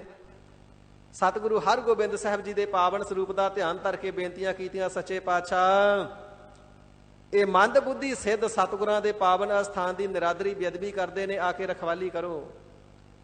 ਸਤਿਗੁਰੂ ਜੀ ਸਿੱਖ ਸੂਰਬੀਰਾਂ ਦੇ ਸਮੇਤ ਘੋੜਿਆਂ ਤੇ ਅਸਵਾਰ ਹੋਏ ਤੇ ਆਪਣੇ ਅਲਮਸਤ ਸਾਧ ਗੁਰਸਿੱਖ ਦੀ ਬੇਨਤੀ ਨੂੰ ਪੂਰੀਆਂ ਕਰਨ ਵਾਸਤੇ, ਉਸ ਦੀ ਭਾਵਨਾ ਪੂਰੀ ਕਰਨ ਵਾਸਤੇ ਤੇ ਗੁਰੂ ਘਰ ਦੀ ਮਰਿਆਦਾ ਨੂੰ ਅਖੰਡ ਰੱਖਣ ਵਾਸਤੇ ਆਏ ਨੇ। ਤੇ ਪੀਲੀ ਭੀਤ ਦੇ ਕੋਲ ਕਰੇ ਪਿੰਡ ਦੇ ਵਿੱਚ ਸਤਿਗੁਰੂ ਜੀ ਨੇ ਡੇਰਾ ਕਰਕੇ ਦੀਵਾਨ ਸਜਾਇਆ ਹੈ ਤੇ ਬਹੁਤ ਸਾਰੀਆਂ ਸੰਗਤਾਂ ਹੁਮ ਹੁਮਾ ਕੇ ਗੁਰਚਰਨਾਂ ਵਿਖੇ ਪੁੱਜ ਰਹੀਆਂ ਨੇ। ਇੱਕ ਐਸਾ ਮਨੁੱਖ ਸੀ ਜੋ ਅੱਖਾਂ ਤੋਂ ਅੰਨਾ ਸੀ, ਲੱਤਾਂ ਤੋਂ ਪੈਰਾਂ ਤੋਂ ਪਿੰਗਲਾ ਸੀ ਤੇ ਲੋਕਾਂ ਨੂੰ ਬੇਨਤੀ ਕਰਦਾ, ਤੁਸੀਂ ਸਤਿਗੁਰੂ ਹਰਗੋਬਿੰਦ ਸਾਹਿਬ ਜੀ ਦੇ ਦਰ ਤੇ ਜਾ ਰਹੇ ਹੋ, ਮੈਨੂੰ ਵੀ ਸਤਿਗੁਰੂ ਜੀ ਦੇ ਦਰ ਤੇ ਕੋਈ ਚੁੱਕ ਕੇ ਲੈ ਜਾਵੋ। ਕਿਸੇ ਦੇ ਮਨ ਵਿੱਚ ਦਇਆ ਆਈ, ਇਸ ਨੂੰ ਮੋਢਿਆਂ ਤੇ ਚੁੱਕਿਆ ਤੇ ਜਿੱਥੇ ਸਤਿਗੁਰੂ ਹਰਗੋਬਿੰਦ ਸਾਹਿਬ ਜੀ ਨੇ ਜੋੜਾ ਉਤਾਰਿਆ ਸੀ, ਕਹਿੰਦਾ ਮੈਨੂੰ ਸਤਿਗੁਰਾਂ ਦੇ ਜੋੜੇ ਕੋਲ ਉਤਾਰ ਦਿਓ। ਉਸ ਪ੍ਰੇਮੀ ਨੇ ਜਦੋਂ ਜੋੜੇ ਕੋਲ ਉਤਾਰਿਆ ਨਾ ਤੇ ਆਪਣੇ ਹੱਥਾਂ ਦੀਆਂ ਉਂਗਲੀਆਂ ਘਸਾ ਘਸਾ ਕੇ ਸਤਿਗੁਰਾਂ ਦੇ ਪਵਿੱਤਰ ਜੋੜੇ ਤੇ ਚਰਨਦਾਸੀ ਤੇ ਆਪਣੀਆਂ ਅੱਖਾਂ ਤੇ ਲਾਉਂਦਾ ਹੈ। ਤੇ ਜਦੋਂ ਇਸ ਪ੍ਰਕਾਰ ਭਾਵਨਾ ਦੇ ਨਾਲ ਜੋੜੇ ਤੇ ਉਂਗਲਾਂ ਘਸਾ ਕਰਕੇ, ਹੱਥਾਂ ਦੇ ਪੋਟੇ ਘਸਾ ਕਰਕੇ ਨੇਤਰਾਂ ਤੇ ਲਾਉਂਦਾ ਹੈ, ਸਤਿਗੁਰੂ ਹਰਗੋਬਿੰਦ ਸਾਹਿਬ ਜੀ ਦੀ ਕਲਾ ਵਰਤੀ ਹੈ, ਨੇਤਰਾਂ ਵਿੱਚ ਜੋਤ ਆ ਗਈ। ਅੰਨਾ ਸੀ ਪਰ ਤੱਕ ਦਿਸਣ ਲੱਗ ਗਿਆ। ਫਿਰ ਰਿੜਦਾ ਰਿੜਦਾ ਸਤਿਗੁਰੂ ਹਰਗੋਬਿੰਦ ਸਾਹਿਬ ਜੀ ਦੇ ਕੋਲ ਗਿਆ, ਦਰਸ਼ਨ ਕਰਕੇ ਬੇਨਤੀ ਕੀਤੀ, ਸੱਚੇ ਪਾਤਸ਼ਾਹ ਆਪ ਜੀ ਦੀ ਚਰਨਦਾਸੀ ਦੀ ਧੂੜ ਦੇ ਨਾਲ, ਜੁੱਤੀ ਦੀ ਜੋੜੇ ਦੀ ਧੂੜ ਦੇ ਨਾਲ ਮੈਨੂੰ ਨੇਤਰਾਂ ਦੇ ਅੰਦਰ ਜੋਤ ਪ੍ਰਾਪਤ ਹੋਈ ਏ। ਹੁਣ ਕਿਰਪਾ ਕਰਕੇ ਮੇਰੀਆਂ ਲੱਤਾਂ ਵੀ ਸਾਬਤ ਕਰ ਦਿਓ, ਮਹਾਰਾਜ ਪਿੰਗਲੇ ਨੂੰ ਪੂਰਨ ਮਨੁੱਖ ਬਣਾ ਦਿਓ। ਤੇ ਸਤਿਗੁਰੂ ਜੀ ਨੇ ਬਚਨ ਕਰਨਾ ਕੀਤਾ, ਭਾਈ ਇਸ ਜਗ੍ਹਾ ਤੇ ਸੰਗਤਾਂ ਦੇ ਚਰਨ ਪਏ ਨੇ, ਗੁਰੂ ਕਾ ਦੀਵਾਨ ਸਜਿਆ ਹੈ, ਇੱਥੇ ਝਾੜੂ ਫੇਰਨ ਦੀ ਸੇਵਾ ਕਰਿਆ ਕਰੀ, ਤੇਰਾ ਪਿੰਗਲਾਪਨ ਵੀ ਦੂਰ ਹੋ ਜਾਵੇਗਾ, ਲੱਤਾਂ ਆ ਜਾਣਗੀਆਂ। ਉਸ ਪ੍ਰੇਮੀ ਨੇ ਸਤਿਗੁਰੂ ਜੀ ਦਾ ਬਚਨ ਮੰਨ ਕੇ ਝਾੜੂ ਦੀ ਸੇਵਾ ਸਾਂਭ ਲਈ ਤੇ ਥੋੜੇ ਹੀ ਸਮੇਂ ਦੇ ਵਿੱਚ ਲੱਤਾਂ ਸਾਬਤ ਹੋ ਗਈਆਂ ਤੇ ਪੈਰਾਂ ਦੇ ਉੱਪਰ ਚੱਲਣ ਲੱਗਾ। ਬੇਨਤੀ ਕਰਨੀ, ਸੱਚੇ ਪਾਤਸ਼ਾਹ ਜਿਸ ਪ੍ਰਕਾਰ ਕਰੇ ਨਗਰ ਦਾ ਉਹ ਅੰਨਾ ਆਪ ਜੀ ਦੇ ਦਰ ਤੇ ਆਇਆ ਤੇ ਆਪ ਜੀ ਨੇ ਅੱਖਾਂ ਬਖਸ਼ ਦਿੱਤੀਆਂ ਸਨ ਨਾ, ਸਾਡੇ ਪਾਸ ਵਿਚਾਰ ਅਤੇ ਵਿਵੇਕ ਦੀਆਂ, ਗਿਆਨ ਵਿਵੇਕ ਦੀਆਂ ਅੱਖਾਂ ਨਹੀਂ। ਕਿਰਪਾ ਕਰਕੇ ਸਾਨੂੰ ਆਪਣੀ ਚਰਨ ਧੂੜ ਬਖਸ਼ੋ, ਗਿਆਨ ਵਿਵੇਕ ਦੇ ਨੇਤਰ ਸਾਨੂੰ ਪ੍ਰਾਪਤ ਹੋ ਜਾਣ। ਆਰਤ ਦਵਾਰ ਰਟਤ ਪਿੰਗੂਰਿਆ। ਆਰਤ ਦਾ ਭਾਵ ਹੈ ਦੁਖੀ। ਮਹਾਰਾਜ ਅਤਿਅੰਤ ਦੁਖੀ ਹੋ ਕਰਕੇ, ਕਿਉਂਕਿ ਜਨਮਾਂ ਜਨਮਾਂਤਰਾਂ ਵਿੱਚ ਭਟਕਦੇ ਆਏ ਆ, ਫਿਰਤ ਫਿਰਤ ਪ੍ਰਭ ਆਇਆ, ਪਰਿਆ ਤਾਂ ਸ਼ਰਨ ਆਏ। ਬਹੁਤ ਜੂਨਾਂ ਵਿੱਚ ਜੁਗਾਂ ਤੋਂ ਭਰਮਦੇ ਆਏ ਆ। ਆਰਤ ਦੁਖੀ ਹੋ ਕਰਕੇ ਆਪ ਜੀ ਦੇ ਦੁਆਰੇ ਤੇ ਸਤ ਸੰਗਤ ਰੂਪੀ ਦਰ ਤੇ ਦੁਆਰੇ ਤੇ ਆਣ ਪਏ ਆ। ਪਿੰਗੁਰੀਆ ਮਹਾਰਾਜ ਪਿੰਗਲੇ ਆ ਮਨ ਕਰਕੇ, ਸਾਡੇ ਸਾਧਨਾ ਰੂਪੀ ਪੈਰ ਨਹੀਂ, ਸਾਧਨਾ ਰੂਪੀ ਪੈਰਾਂ ਤੋਂ ਹਿਣ ਕਰਕੇ ਪਿੰਗਲੇ ਆ। ਤੇ ਜਿਵੇਂ ਕਰੇ ਨਗਰ ਦੇ ਉਸ ਅੰਨੇ ਨੂੰ ਅੱਖਾਂ ਬਖਸ਼ ਕੇ ਨਾਲ ਪੈਰ ਵੀ ਬਖਸ਼ ਦਿੱਤੇ ਸਨ ਪਿੰਗਲੇ ਨੂੰ, ਮਹਾਰਾਜ ਕਿਰਪਾਲਤਾ ਕਰਕੇ ਸਾਨੂੰ ਵੀ ਸਾਧਨਾ ਰੂਪੀ ਚਰਨ ਪੈਰ ਬਖਸ਼ ਦੇਣਾ ਕਰੋ। ਆਪ ਜੀ ਦੇ ਪ੍ਰੇਮਾ ਭਗਤੀ ਰੂਪੀ ਮਾਰਗ ਤੇ ਚੱਲ ਕਰਕੇ ਸਫਲੇ ਹੋ ਜਾਈਏ। ਦੀਨਾਨਾਥ ਅਨਾਥ ਕਰੁਣਾ ਮੈਂ। ਹੇ ਸੱਚੇ ਪਾਤਸ਼ਾਹ ਜੀ, ਆਪ ਦੀਨਾਨਾਥ, ਦੀਨ ਆਖਿਆ ਜਾਂਦਾ ਜਿਹੜਾ ਇੱਛਾ ਭੈ ਸੰਯੁਕਤ ਹੋਵੇ, ਇੱਛਾ ਹੋਵੇ ਮੁਕਤ ਹੋਣ ਦੀ ਤੇ ਭੈ ਹੋਵੇ ਡਰ ਹੋਵੇ ਜੰਮਣ ਮਰਨ ਦਾ ਅਥਵਾ ਜਮਾਂ ਦਾ, ਉਸ ਨੂੰ ਕਿਹਾ ਜਾਂਦਾ ਦੀਨ। ਸੱਚੇ ਪਾਤਸ਼ਾਹ ਮੁਕਤੀ ਹੋਣ ਦੀ ਚਾਹਤ ਰੱਖਦੇ ਆ ਪਰ ਜੰਮਾਂ ਦਾ ਡਰ ਬੜਾ ਹੈ। ਸਾਡੇ ਖੁਦ ਦੇ ਕਰਮ ਤਾਂ ਐਸੇ ਨੇ, ਆਪਣੀ ਕਰਨੀ ਕਰ ਨਰਕ ਹੂ ਨਾ ਪਾਵੋ ਠੌਰ, ਤੁਮਰੇ ਬਿਰਦ ਕਰ ਆਸਰੋ ਸਮਾਰਹੁ। ਸੱਚੇ ਪਾਤਸ਼ਾਹ ਤੁਹਾਡਾ ਬਿਰਦ ਹੈ, ਸ਼ਰਨ ਪਿਆਂ ਦੀ ਲੱਜਾ ਰੱਖਦੇ ਹੋ, ਇਹੀ ਹਿਰਦੇ ਨੂੰ ਧਰਵਾਸਾ ਹੈ, ਨਹੀਂ ਤੇ ਕਰਮ ਤੇ ਸਾਡੇ ਐਸੇ ਨੇ ਸਾਨੂੰ ਨਰਕਾਂ 'ਚ ਵੀ ਢੋਈ ਨਹੀਂ ਮਿਲਣੀ। ਤਾਂ ਸੱਚੇ ਪਾਤਸ਼ਾਹ ਜੀ ਅਸੀਂ ਦੀਨ ਹੋ ਕਰਕੇ, ਇੱਛਾ ਭੈ ਸੰਯੁਕਤ ਹੋ ਕਰਕੇ ਆਪ ਜੀ ਦੇ ਚਰਨੀ ਪਏ ਆ। ਮਹਾਰਾਜ ਆਪ ਅਨਾਥਾਂ ਦੇ ਨਾਥ ਹੋ, ਜਿਨ੍ਹਾਂ ਦੇ ਸਿਰ ਤੇ ਕੋਈ ਹੱਥ ਰੱਖਣ ਵਾਲਾ ਨਹੀਂ, ਜਿਨ੍ਹਾਂ ਦਾ ਕੋਈ ਸਹਾਰਾ ਨਹੀਂ, ਉਹਨਾਂ ਦੇ ਆਪ ਜੀ ਮਾਲਕ ਹੋ। ਪਰ ਤੱਕ ਵੀ ਸਤਿਗੁਰੂ ਅੰਗਦ ਦੇਵ ਸਾਹਿਬ ਜੀ ਨੇ ਸ੍ਰੀ ਗੁਰੂ ਅਮਰਦਾਸ ਸੱਚੇ ਪਾਤਸ਼ਾਹ ਜੀ ਨੂੰ ਬਚਨ ਵਰ ਦੇਣਾ ਕੀਤੇ ਸਨ ਨਾ, ਨਿਮਾਣਿਆਂ ਦੇ ਮਾਣ, ਨਿਤਾਣਿਆਂ ਦੇ ਤਾਣ, ਨਿਓਟਿਆਂ ਦੀ ਓਟ, ਨਿਆਸਰਿਆਂ ਦੇ ਆਸਰਾ, ਜਿਨ੍ਹਾਂ ਦਾ ਕੋਈ ਆਸਰਾ ਨਹੀਂ, ਜਿਹੜੇ ਅਨਾਥ ਨੇ, ਗਰੀਬ ਨਿਵਾਜ ਸਾਹਿਬ ਜੀ ਆਪ ਉਹਨਾਂ ਦੇ ਨਾਥ ਹੋ, ਆਪ ਉਹਨਾਂ ਦੇ ਸੁਆਮੀ ਹੋ। ਆਪ ਉਹਨਾਂ ਦੇ ਮਾਲਕ ਹੋ ਇਸੇ ਹੀ ਪ੍ਰਕਾਰ। ਦੀਨਾਨਾਥ ਅਨਾਥ ਕਰੁਣਾ ਮੈਂ। ਕਰੁਣਾ ਮੈਂ ਸਾਧ ਸੰਗਤ ਜੀ, ਇਹ ਜਿਹੜਾ ਪਾਠ ਹੈ ਨਾ ਬੜੇ ਧਿਆਨ ਦੇ ਨਾਲ ਕਰਨਾ। ਇਹਨੂੰ ਕਰੁਣਾ ਮੈਂ ਨਹੀਂ ਪੜਨਾ, ਕਰੁਣਾ ਮੈਂ। ਮੰਮੇ ਦੁਲਾਵਾ ਮੈਂ ਪਾਠ ਹੈ, ਉੱਪਰ ਬਿੰਦੀ ਨਹੀਂ ਲੱਗੀ ਹੋਈ। ਤੇ ਕੁਝ ਜਗ੍ਹਾ ਤੇ ਐਸੇ ਪਾਠ ਹੁੰਦੇ ਨੇ ਉਹਨਾਂ ਤੇ ਸੁਭਾਵਿਕ ਬਿੰਦੀ ਬੋਲੀ ਜਾਂਦੀ ਏ ਤੇ ਉਸ ਦਾ ਜਿਹੜਾ ਅਰਥ ਹੈ ਉਸ ਦਾ ਅਨਰਥ ਨਹੀਂ ਹੁੰਦਾ, ਅਰਥ ਸ਼ੁੱਧ ਹੀ ਰਹਿੰਦਾ ਹੈ। ਪਰ ਜੇ ਇਸ ਦੇ ਉੱਪਰ ਬਿੰਦੀ ਲਗਾ ਦੇਣਾ ਕਰਾਂਗੇ ਤੇ ਅਰਥ ਦਾ ਅਨਰਥ ਹੋ ਜਾਵੇਗਾ। ਜਿਸ ਪ੍ਰਕਾਰ ਕੀਰਤਨ ਸੋਹਿਲਾ ਤੇ ਆਰਤੀ ਵਿੱਚ ਵੀ ਪਾਠ ਆਉਂਦਾ ਨਾ, ਗਗਨ ਮੈਂ ਥਾਲ, ਉੱਥੇ ਵੀ ਮੈਂ ਨਹੀਂ ਬੋਲਣਾ, ਮੈਂ ਬੋਲਣਾ ਹੈ। ਮੈਂ ਦਾ ਅਰਥ ਹੁੰਦਾ ਵਿੱਚ, ਅਥਵਾ ਮੈਂ ਤੋਂ ਭਾਵ ਆਪਣੇ ਆਪ ਤੋਂ ਹੁੰਦਾ ਕਿ ਮੈਂ। ਪਰ ਜਿਹੜਾ ਮੈਂ ਪਾਠ ਹੈ, ਮੈਂ ਦਾ ਅਰਥ ਹੁੰਦਾ ਸਰੂਪ। ਗਗਨ ਮੈਂ ਥਾਲ, ਜਿਹੜਾ ਸਾਰਾ ਗਗਨ ਆਕਾਸ਼ ਹੈ ਇਹ ਥਾਲ ਸਰੂਪ ਹੈ। ਰਬ ਚੰਦ ਦੀਪਕ ਬਣੇ ਤੇ ਜਿਵੇਂ ਪੂਜਾ ਕਰਨ ਵਾਸਤੇ, ਆਰਤੀ ਕਰਨ ਵਾਸਤੇ ਘਿਓ ਦੇ ਦੀਵੇ ਬਾਲ ਕੇ ਰੱਖੇ ਜਾਂਦੇ ਨੇ ਨਾ, ਸਾਰਾ ਆਕਾਸ਼ ਥਾਲ ਹੈ ਤੇ ਇਹਦੇ ਵਿੱਚ ਚੰਦਰਮਾ ਤੇ ਸੂਰਜ ਜਿਹੜੇ ਦੀਵੇ ਰੱਖੇ ਨੇ ਤੇ ਸਾਰਾ ਤਾਰਕਾ ਮੰਡਲ ਮੋਤੀ ਨੇ। ਤੇ ਜੇ ਬਿੰਦੀ ਲਾ ਕੇ ਕਰ ਦਈਏ ਗਗਨ ਮੈਂ ਥਾਲ, ਤੇ ਮੈਂ ਦਾ ਅਰਥ ਹੋ ਜਾਏਗਾ ਵਿੱਚ, ਕਿ ਆਕਾਸ਼ ਦੇ ਵਿੱਚ ਇੱਕ ਥਾਲ ਹੈ ਤੇ ਉਸ ਥਾਲ ਦੇ ਵਿੱਚ ਸੂਰਜ ਤੇ ਚੰਦਰਮਾ ਨੂੰ ਰੱਖਿਆ ਹੋਇਆ ਹੈ। ਤੇ ਹੁਣ ਦੱਸੋ ਆਕਾਸ਼ ਵਿੱਚ ਥਾਲ ਕਿਹੜਾ ਹੈ? ਕੋਈ ਵੀ ਨਹੀਂ। ਇਸ ਕਰਕੇ ਅਰਥ ਗਲਤ ਹੋ ਜਾਵੇਗਾ, ਕਿਉਂਕਿ ਆਕਾਸ਼ ਵਿੱਚ ਕੋਈ ਥਾਲ ਨਹੀਂ। ਉੱਥੇ ਵੀ ਪਾਠ ਮੈਂ ਕਰਨਾ ਹੈ, ਇੱਥੇ ਵੀ ਪਾਠ ਕਰੁਣਾ ਮੈਂ। ਜੇ ਕਰ ਦਈਏ ਮੈਂ ਤੇ ਅਰਥ ਬਣ ਜਾਵੇਗਾ ਮੈਂ ਕਿਰਪਾ ਕਰਨ ਵਾਲਾ ਹਾਂ।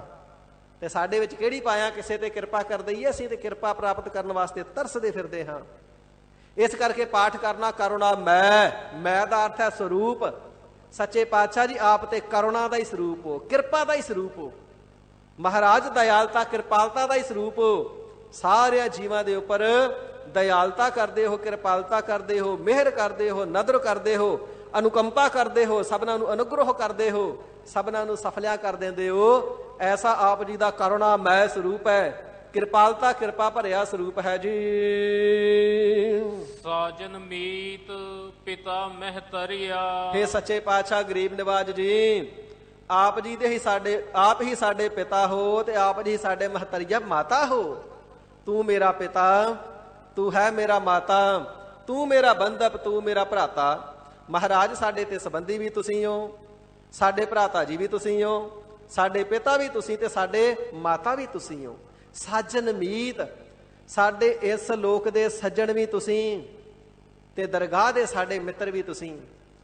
ਮਾਤਾ ਦੇ ਗਰਭ ਅਵਸਥਾ ਦੇ ਸਾਡੇ ਸੱਜਣ ਵੀ ਤੁਸੀਂ ਤੇ ਇਸ ਭਵ ਸਾਗਰ ਸੰਸਾਰ ਦੇ ਵਿੱਚ ਮਿੱਤਰ ਦੀ ਨਿਆਈ ਸਾਡੀ ਰਖਵਾਲੀ ਕਰਨ ਵਾਲੇ ਆਪ ਜੀ ਹੀ ਮਿੱਤਰ ਹੋ। ਆਪ ਹੀ ਸੱਜਣ, ਆਪ ਹੀ ਮਿੱਤਰ, ਆਪ ਹੀ ਪਿਤਾ ਤੇ ਆਪ ਹੀ ਸਾਡੀ ਮਾਤਾ ਸਵਰੂਪ ਹੋ ਜੀ।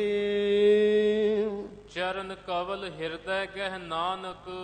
ਹਜ਼ੂਰ ਫਰਮਾਵਣਾ ਕਰਦੇ ਨੇ ਐਸੇ ਪਾਰ ਬ੍ਰਹਮ ਪਰਮੇਸ਼ਰ ਜੀ ਦੇ ਨਾਮ ਰੂਪੀ ਚਰਨਾਂ ਨੂੰ ਅਸੀਂ ਹਿਰਦੇ ਦੇ ਅੰਦਰ ਧਾਰਨ ਕਰਕੇ ਰੱਖਦੇ ਹਾਂ। ਭਾਵ ਹਿਰਦੇ ਚੋਂ ਨਾਮ ਕਦੇ ਵਿਸਾਰਦੇ ਨਹੀਂ।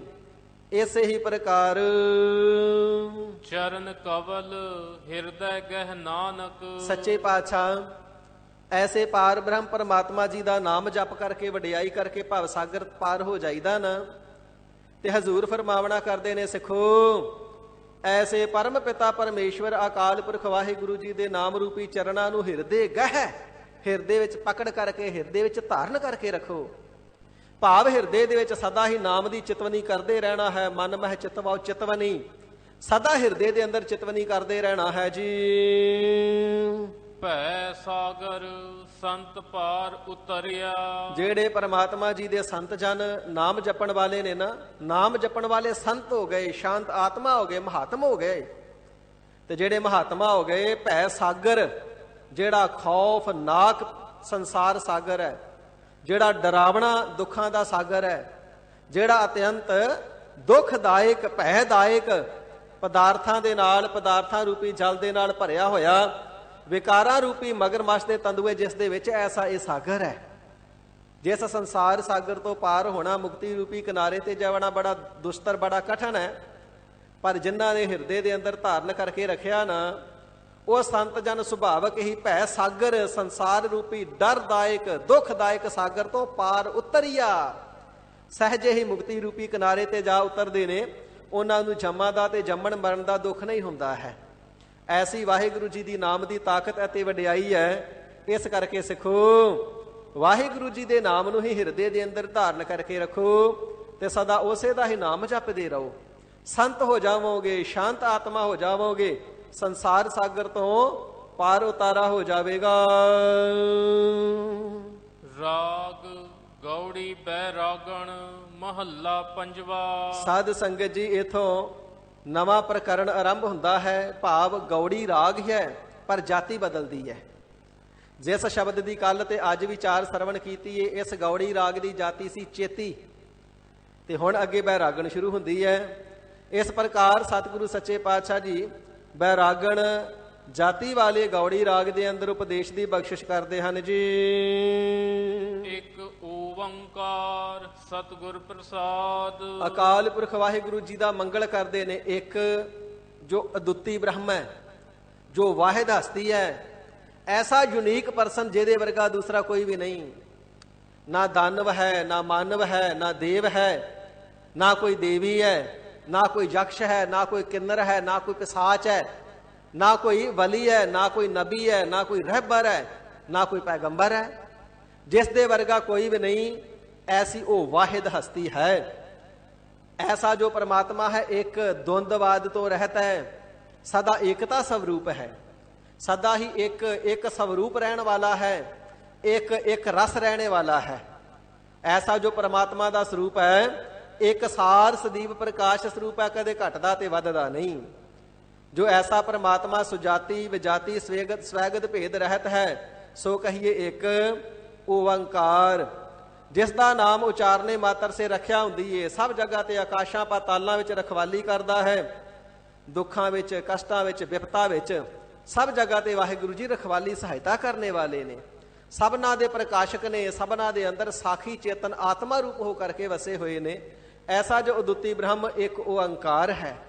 ਸਤਿਗੁਰ ਪ੍ਰਸਾਦ, ਸਤ ਜੋ ਸਦਾ ਹੀ ਸੱਚ ਹੈ, ਆਦਿ ਸੱਚ, ਜੁਗਾਦਿ ਸੱਚ, ਹੈ ਭੀ ਸੱਚ, ਨਾਨਕ ਹੋਸੀ ਭੀ ਸੱਚ।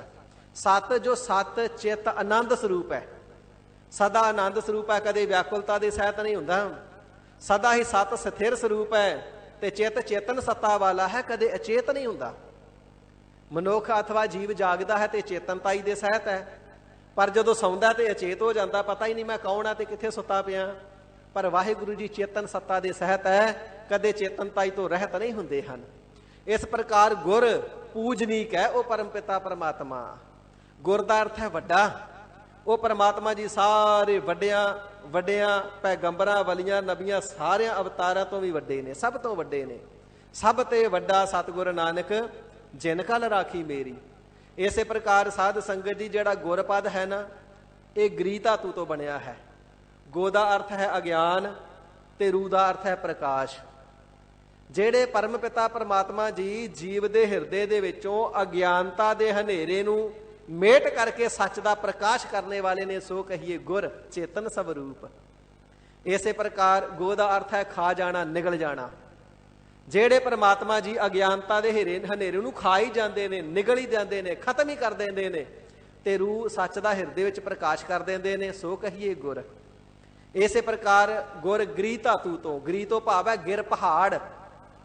ਜਿਸ ਪ੍ਰਕਾਰ ਸੁਮੇਰ ਪਰਬਤ ਪਹਾੜ ਸਾਰਿਆਂ ਦੇ ਵਿੱਚੋਂ ਵੱਡਾ ਨਾ, ਦੁਨੀਆ ਦੇ ਸਾਰੇ ਪਰਬਤਾਂ ਤੋਂ। ਹਰੀ ਅਕਾਲ ਪੁਰਖ ਵਾਹਿਗੁਰੂ ਜੀ ਸਾਰਿਆਂ ਤੋਂ ਵੱਡੇ ਨੇ। ਜੇਠ ਜੁੜੰਦਾ ਲੋੜੀਐ ਜਿਸ ਅੱਗਾ ਸਭ ਨਿਵਨ। ਇਤਨੇ ਵੱਡੇ ਨੇ ਕਿ ਸਾਰੇ ਤੇ ਪਰਮ ਪਿਤਾ ਜੀ ਦੇ ਅੱਗੇ ਝੁਕਦੇ ਨੇ। ਐਸੇ ਚੇਤਨ ਸਵਰੂਪ ਨੇ, ਪੂਜਨੀਕ ਨੇ, ਸਭਨਾਂ ਤੋਂ ਵੱਡੇ ਨੇ। ਅਗਿਆਨਤਾ ਦਾ ਹਨੇਰਾ ਮੇਟ ਕੇ ਸੱਚ ਦਾ ਪ੍ਰਕਾਸ਼ ਕਰਨ ਵਾਲੇ ਨੇ। ਤੇ ਵਾਹਿਗੁਰੂ ਜੀ ਦਾ ਸਰੂਪ ਐਸਾ ਪ੍ਰਸਾਦ, ਪਰ ਸਵਾਦ। ਉਹ ਖਾਣੇ ਪੀਣੇ ਦੇ ਰਸਾਂ ਦੇ ਵਿੱਚ ਲਿਪਾਏ ਮਾਨਗੀ ਨੂੰ ਧਾਰਨ ਨਹੀਂ ਕਰਦੇ ਹਨ ਵਾਹਿਗੁਰੂ ਜੀ। ਇਸੇ ਪ੍ਰਕਾਰ ਇੰਦਰੀਆਂ ਦੁਆਰਾ ਭੋਗ ਭੋਗਣੇ ਦੇ ਰਸਾਂ ਕਸਾਂ ਦੇ ਵਿੱਚ ਗਲਤਾਨ ਨਹੀਂ ਹੁੰਦੇ ਨੇ। ਉਹ ਸਵਾਦਾਂ ਤੋਂ ਪਰੇ ਨੇ, ਰਸਾਂ ਕਸਾਂ ਤੋਂ ਪਰੇ, ਪਾਰਾਵਾਰ ਤੋਂ ਰਹਿਤ ਸਰੂਪ ਹੈ। ਇਸੇ ਪ੍ਰਕਾਰ ਪ੍ਰਸਾਦ, ਪ੍ਰਸਾਦ ਤੋਂ ਭਾਵ ਹੈ ਕਿਰਪਾ। ਐਸੇ ਜੋ ਹਰੀ ਅਕਾਲ ਪੁਰਖ ਵਾਹਿਗੁਰੂ ਜੀ ਨੇ ਮਿਲਦੇ ਕਿਵੇਂ ਨੇ ਜੀ? ਸਤਿਗੁਰ ਪ੍ਰਸਾਦ। ਜਦੋਂ ਪੂਰੇ ਸਤਿਗੁਰੂ ਜੀ ਦੀ ਜੀਵ ਦੇ ਉੱਪਰ ਰਹਿਮਤ ਹੁੰਦੀ ਹੈ, ਕਿਰਪਾ ਦਇਆਲਤਾ ਕਿਰਪਾਲਤਾ ਹੁੰਦੀ ਹੈ, ਤੇ ਸਤਿਗੁਰੂ ਜੀ ਦੀ ਕਿਰਪਾ ਦੇ ਨਾਲ, ਕਿਰਪਾ ਦੇ ਰਾਹੀਂ, ਕਿਰਪਾ ਦੇ ਦੁਆਰਾ ਹੀ ਐਸੇ ਪਰਮ ਪਿਤਾ ਪਰਮਾਤਮਾ ਜੀ ਜੀਵ ਨੂੰ ਮਿਲਦੇ ਹਨ, ਜੀਵ ਦਾ ਮਿਲਾਪ ਹੁੰਦਾ ਹੈ ਜੀ। ਦਇਆ ਗੁਸਾਈ ਮੀਤਲਾ। ਬੇਨਤੀ ਕੀਤੀ ਹੈ ਸੱਚੇ ਪਾਤਸ਼ਾਹ ਜੀ, ਕਿਰਪਾਲਤਾ ਕਰੋ, ਸਾਡਾ ਸਹਿਜੇ ਪਾਰ ਉਤਾਰਾ ਹੋ ਜਾਵੇ।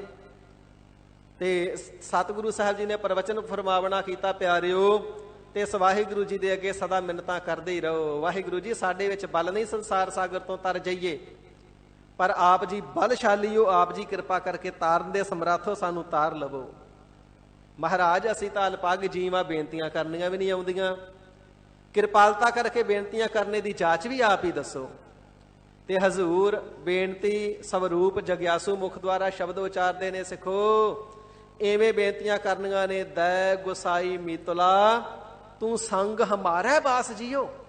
ਦੈ ਇਥੇ ਪਾਠ ਹੈ ਦੱਦਾ ਤੇ ਯਈਆ, ਤੇ ਸਾਧ ਸੰਗਤ ਜੀ ਇੱਥੇ ਜਿਹੜਾ ਯਈਆ ਅੱਖਰ ਹੈ ਉਸ ਦਾ ਜਿਹੜਾ ਉਚਾਰਨ ਹੈ ਦੁਲਾਵਾਂ ਦੇ ਸਹਿਤ ਹੋਵੇਗਾ, ਦੁਲਾਵਾਂ ਵਾਲਾ। ਦੱਦੇ ਦੁਲਾਵਾਂ ਦੈ, ਅਲੱਗ-ਅਲੱਗ ਜਗ੍ਹਾ ਤੇ ਜਿਹੜਾ ਯਈਏ ਦਾ ਉਚਾਰਨ ਹੈ ਅਲੱਗ-ਅਲੱਗ ਹੁੰਦਾ ਹੈ। ਤੇ ਵਿਦਵਾਨ ਜਨਾਂ ਨੇ ਇਸ ਦੀਆਂ 17 ਆਵਾਜ਼ਾਂ ਨਿਰਧਾਰਤ ਕੀਤੀਆਂ ਨੇ। ਜਿੱਦਾਂ ਦੋਈ ਉੱਥੇ ਦੱਦੇ ਔਂਕੜ ਯਈਏ ਬਿਹਾਰੀ ਹੈ, ਤੇ ਉਚਾਰਨ ਬਣਦਾ ਹੈ ਦੱਦੇ ਔਂਕੜ ਦੱਦੇ ਸਿਹਾਰੀ, ਦੱਦੇ ਔਂਕੜ ਈੜੀ ਸਿਹਾਰੀ ਈੜੀ ਬਿਹਾਰੀ। 2 ਈੜੀਆਂ ਤੇ 1 ਸਿਹਾਰੀ ਦਾ ਉਚਾਰਨ ਆਉਂਦਾ, ਦੋਏ ਹੀ ਕੁਦਰਤ ਸਾਜੀ ਹੈ। ਇਸੇ ਪ੍ਰਕਾਰ ਵੱਖ-ਵੱਖ ਥਾਵਾਂ ਤੇ ਵੱਖ-ਵੱਖ ਉਚਾਰਨ ਹੈ। ਸਰਬਾ ਪਰਨਾਡਾ, ਅਨ ਡੰਡ ਵੱਡ ਹੈ, ਉੱਥੇ ਢੱਡੇ ਨੂੰ ਦੁਲਾਵਾਂ ਬਣ ਜਾਣਗੀਆਂ। ਜਿਹੜਾ ਯਈਆ ਹੈ ਨਾ, ਉੱਥੇ ਆਵਾਜ਼ ਦੁਲਾਵਾਂ ਦੀ ਹੈ। ਇਸੇ ਪ੍ਰਕਾਰ ਇੱਥੇ ਦੱਦਾ ਤੇ ਯਈਆ ਪਾਠ ਹੈ। ਤੇ ਕਈ ਵਾਰ ਕੁਛ ਜਗਿਆਸੂ ਦਜ ਗੁਸਾਈ ਮੀਤਲਾ ਪੜ੍ਹਦੇ ਨੇ, ਤੇ ਦਜ ਦਾ ਅਰਥ ਹੁੰਦਾ ਸੜ ਜਾਣਾ, ਅਰਥ ਦਾ ਅਨਰਥ ਹੋ ਜਾਵੇਗਾ। ਇਸ ਕਰਕੇ ਭੁੱਲ ਕਰਕੇ ਵੀ ਦਜ ਪਾਠ ਨਹੀਂ, ਦੈ ਪੜ੍ਹਨਾ ਹੈ। ਦੈ ਗੁਸਾਈ ਮੀਤਲਾ। ਦੈ ਦਾ ਭਾਵ ਹੈ ਪ੍ਰੇਰਕ ਸਰੂਪ, ਸਭਨਾਂ ਨੂੰ ਪ੍ਰੇਰਨਾ ਕਰਕੇ ਸ਼ੁਭ ਕਰਮਾਂ ਨੂੰ ਕਰਵਾਵਣੇ ਵਾਲੇ ਪਰਮੇਸ਼ਰ ਜੀ। ਸਭਨਾਂ ਦੇ ਹਿਰਦੇ ਦੇ ਅੰਦਰ ਸ਼ੁਭ ਕਰਮਾਂ ਦੀ ਪ੍ਰੇਰਨਾ ਦੇਣ ਵਾਲੇ ਆਪ ਹੋ। ਗੁਰਮੁਖਾਂ ਨੂੰ ਪ੍ਰੇਰਨਾ ਕਰਕੇ ਆਪ ਅੰਮ੍ਰਿਤ ਵੇਲੇ ਉਠਾ ਦਿੰਦੇ ਹੋ। ਅੰਮ੍ਰਿਤ ਵੇਲੇ ਜਾਗਣੇ ਦਾ, ਉੱਠਣੇ ਦਾ, ਇਸ਼ਨਾਨ ਕਰਨੇ ਦਾ, ਬਾਣੀ ਪੜ੍ਹਨੇ ਦੀ ਆਪ ਜੀ ਸ਼ਕਤੀ ਬਖਸ਼ਦੇ ਹੋ, ਆਪ ਪ੍ਰੇਰਨਾ ਦਿੰਦੇ ਹੋ, ਆਪ ਉਦਮ ਦਿੰਦੇ ਹੋ।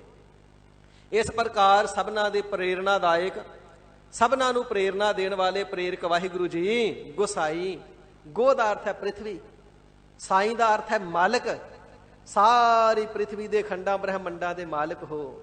ਮੀਤਲਾ, ਮੀਤ ਸ਼ਬਦ ਦਾ ਲਾਡ ਵਾਲਾ ਅਗਲਾ ਜੋ ਸ਼ਬਦ ਹੈ ਉਹ ਮੀਤਲਾ ਹੈ। ਮੀਤ ਤੋਂ ਮੀਤਲਾ ਬਣਿਆ ਤੇ ਲਾਡ ਵਾਲਾ ਸ਼ਬਦ ਹੈ। ਬੜੇ ਪਿਆਰ ਦੇ ਨਾਲ, ਅਤਿਅੰਤ ਪ੍ਰੇਮ ਦੇ ਨਾਲ ਵਾਹਿਗੁਰੂ ਜੀ ਨੂੰ ਉਚਾਰਨਾ। ਹੇ ਪ੍ਰੇਰਕ ਸਰੂਪ ਜੀਓ, ਹੇ ਪ੍ਰਿਥਵੀ ਦੇ ਮਾਲਕ ਜੀਓ, ਹੇ ਸਾਡੇ ਮਿੱਤਰ ਜੀਓ, ਸਾਡੇ ਤੇ ਦਇਆਲਤਾ ਕਰੋ ਜੀ।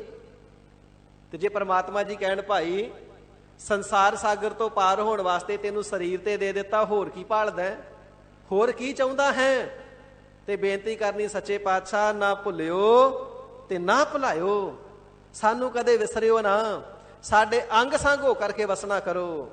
ਤੂੰ ਸੰਗ ਹਮਾਰਾ ਬਾਸ ਜੀਓ। ਸੱਚੇ ਪਾਤਸ਼ਾਹ ਸਾਡੇ ਅੰਗ ਸੰਗ ਹੀ ਵਸਣਾ ਕਰੋ। ਸਾਡੀ ਤਾਂ ਐਸੀ ਬਿਰਤੀ ਖਰਾਬ ਹੈ, ਪਤਾ ਨਹੀਂ ਕਿੱਥੇ ਪਾਪਾਂ ਵਿੱਚ ਗਲਤਾਨ ਹੋ ਜਾਈਏ, ਤੇ ਆਪ ਜੀ ਸਾਡੇ ਅੰਗ ਸੰਗ ਹੋਵੋਗੇ ਤੇ ਸਾਨੂੰ ਪਾਪਾਂ ਵਿੱਚ ਗਲਤਾਨ ਨਹੀਂ ਹੋਣ ਦੇਵੋਗੇ। ਛੋਟੇ ਬੱਚੇ ਦੀ ਉਂਗਲੀ ਬਾਪ ਨੇ ਫੜੀ ਹੋਵੇ, ਮਾਤਾ ਨੇ ਫੜੀ ਹੋਵੇ ਨਾ, ਤੇ ਉਹ ਬੱਚੇ ਨੂੰ ਕੁਰਾਹੇ ਨਹੀਂ ਪੈਣ ਦਿੰਦੇ ਨੇ, ਕਿਉਂਕਿ ਮਾਤਾ ਪਿਤਾ ਨਾਲ ਨੇ। ਤੇ ਇਕੱਲਾ ਬੱਚਾ ਭਟਕ ਜਾਂਦਾ ਹੈ, ਕਈ ਵਾਰ ਤੇ ਗਵਾਚ ਹੀ ਜਾਂਦਾ ਹੈ। ਮਹਾਰਾਜ, ਇਸ ਪਾਪਾਂ ਵਿਕਾਰਾਂ ਦੇ ਅੰਦਰ ਅਸੀਂ ਕਿਧਰੇ ਸ਼ੁੱਧ ਬਿਰਤੀ ਸਾਡੀ ਖੋ ਜਾਵੇ, ਇਸ ਪ੍ਰਕਾਰ ਗਵਾਚ ਹੀ ਨਾ ਜਾਈਏ। ਕਿਰਪਾਲਤਾ ਕਰਕੇ ਸਾਡੇ ਅੰਗ ਸੰਗ ਹੀ ਵਾਸਾ ਕਰੋ।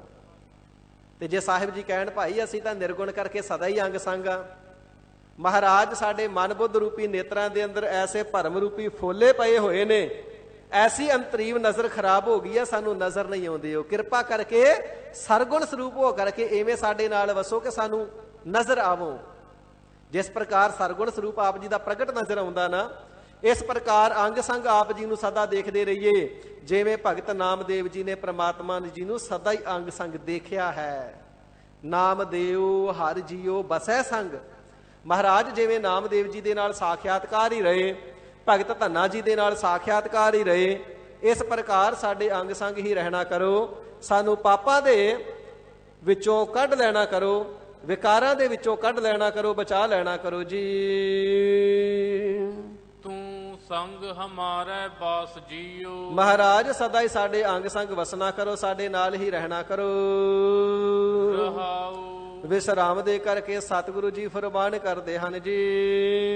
ਤੁਝ ਬਿਨ ਘਰੀ ਨਾ ਜੀਵਨਾ, ਤ੍ਰਿਗ ਰਹਿਣਾ ਸੰਸਾਰ। ਮਹਾਰਾਜ ਸੱਚੇ ਪਾਤਸ਼ਾਹ ਜੀ ਆਪ ਜੀ ਦੇ ਨਾਲ ਹਿਰਦੇ ਦਾ ਪਿਆਰ ਐਸਾ ਬਣ ਆਇਆ ਹੈ, ਤੁਧ ਬਿਨ ਘਰੀ ਨਾ ਜੀਵਨਾ। ਆਪ ਜੀ ਦੇ ਵਿਛੋੜੇ ਵਿੱਚ, ਆਪ ਜੀ ਦੀ ਸੰਗਤ ਤੋਂ ਬਿਨਾਂ ਤੇ ਸਾਡਾ ਇੱਕ ਘੜੀ ਵੀ ਜੀਵਨਾ ਨਹੀਂ ਹੁੰਦਾ ਹੈ। ਸਤਿਗੁਰੂ ਅਰਜਨ ਦੇਵ ਸਾਹਿਬ ਜੀ ਫਰਮਾਉਂਦੇ ਨੇ ਨਾ, ਇਹ ਸਤਿਗੁਰੂ ਰਾਮਦਾਸ ਸੱਚੇ ਪਾਤਸ਼ਾਹ ਜੀ ਮਹਾਰਾਜ, ਇੱਕ ਘੜੀ ਨਾ ਮਿਲਤੇ ਤਾਂ ਕਲਯੁਗ ਹੋਤਾ, ਹੁਣ ਕਦ ਮਿਲੀ ਹੈ ਪ੍ਰਿਯ ਤੁਧ ਭਗਵੰਤਾ। ਇਹ ਸਾਡੇ ਪਿਆਰੇ ਭਗਵੰਤ ਸਰੂਪ ਪਰਮਾਤਮਾ ਸਰੂਪ ਪਿਤਾ ਸਤਿਗੁਰੂ ਜੀ, ਇੱਕ ਘੜੀ ਤੁਹਾਡੇ ਤੋਂ ਵਿਛੜ ਜਾਈਏ, ਵਿਛੋੜਾ ਪੈ ਜਾਵੇ ਤੇ ਸਾਡੇ ਭਾਦਾ ਤੇ ਕਲਯੁਗ ਦਾ ਹਨੇਰ ਪੈ ਜਾਂਦਾ ਸੀ। ਮਹਾਰਾਜ ਕਲਯੁਗ ਹੀ ਵਰਤ ਜਾਂਦਾ ਸੀ। ਹੁਣ ਤਾਂ ਇਤਨਾ ਸਮਾਂ ਵਿਛੜਿਆ ਨੂੰ ਹੋ ਗਿਆ, ਕਦੋਂ ਦੀ ਤਾਰ ਹੋਵੇਗਾ। ਉਡੀਣੀ ਉਡੀਣੀ ਉਡੀਣੀ, ਤਨ ਕਰਕੇ ਵੀ ਉਡੀਕਦੇ ਹਾਂ, ਮਨ ਕਰਕੇ ਵੀ ਉਡੀਕਦੇ ਹਾਂ, ਆਤਮਾ ਕਰਕੇ ਵੀ ਉਡੀਕਦੇ ਹਾਂ, ਕਦੋਂ ਉਹ ਵੇਲਾ ਆਵੇਗਾ ਜਦੋਂ ਆਪ ਜੀ ਦਾ ਦੀਦਾਰ ਹੋਵੇਗਾ, ਆਪ ਜੀ ਦਾ ਦਰਸ਼ਨ ਹੋਵੇਗਾ, ਆਪ ਜੀ ਦਾ ਮਿਲਾਪ ਹੋਵੇਗਾ। ਤੁਝ ਬਿਨ ਘਰੀ ਨਾ ਜੀਵਨਾ। ਮਹਾਰਾਜ ਆਪ ਜੀ ਦੇ ਦਰਸ਼ਨਾਂ ਤੋਂ ਬਿਨਾਂ ਸਾਡਾ ਘੜੀ ਮਾਤਰ ਵੀ ਜੀਵਨ, ਸੁੱਖ ਦਾ ਜੀਵਨ ਸਾਨੂੰ ਪ੍ਰਾਪਤ ਨਹੀਂ ਹੁੰਦਾ ਹੈ। ਤ੍ਰਿਗ ਰਹਿਣਾ ਸੰਸਾਰ। ਤੇ ਜੇ ਆਪ ਜੀ ਦਾ ਦੀਦਾਰ ਹੀ ਸਾਨੂੰ ਪ੍ਰਾਪਤ ਨਹੀਂ ਤੇ ਫਿਰ ਤ੍ਰਿਗਾਕਾਰ ਹੈ ਐਸੇ ਜੀਵਨ ਨੂੰ, ਲਾਨਤ ਐਸੇ ਜੀਵਨ ਨੂੰ ਜੇ ਆਪ ਜੀ ਦਾ ਦੀਦਾਰ ਹੀ ਪ੍ਰਾਪਤ ਨਹੀਂ ਕੀਤਾ ਤਾਂ।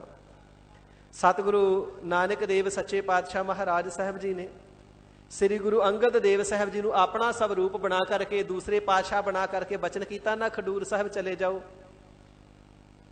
ਪਿਆਰੇ ਦਾ ਹੁਕਮ ਮੰਨਿਆ, ਗੁਰਦੇਵ ਜੀ ਦਾ ਹੁਕਮ ਮੰਨਿਆ, ਹੁਕਮ ਟਾਲਿਆ ਨਹੀਂ ਜਾ ਸਕਦਾ। ਇਹ ਪਿਆਰ ਦੀ ਨਿਸ਼ਾਨੀ ਹੈ। ਪਰ ਹਿਰਦੇ ਦੇ ਵਿੱਚ ਭਾਵਨਾ ਐਸੀ ਏ ਕਿ ਜੇ ਦੁਨੀਆ ਵਿੱਚ ਸਰੀਰ ਧਾਰਨ ਕਰਕੇ ਸਤਿਗੁਰੂ ਜੀ ਤੋਂ ਵਿਛੋੜਾ ਪੈ ਜਾਣਾ, ਸਤਿਗੁਰੂ ਜੀ ਦਾ ਦੀਦਾਰ ਹੀ ਨਹੀਂ ਹੋਣਾ, ਜੇ ਸਤਿਗੁਰੂ ਜੀ ਦਾ ਦਰਸ਼ਨ ਨਹੀਂ ਹੋਣਾ ਤੇ ਫਿਰ ਕਿਸੇ ਨੂੰ ਵੀ ਨਹੀਂ ਦੇਖਣਾ।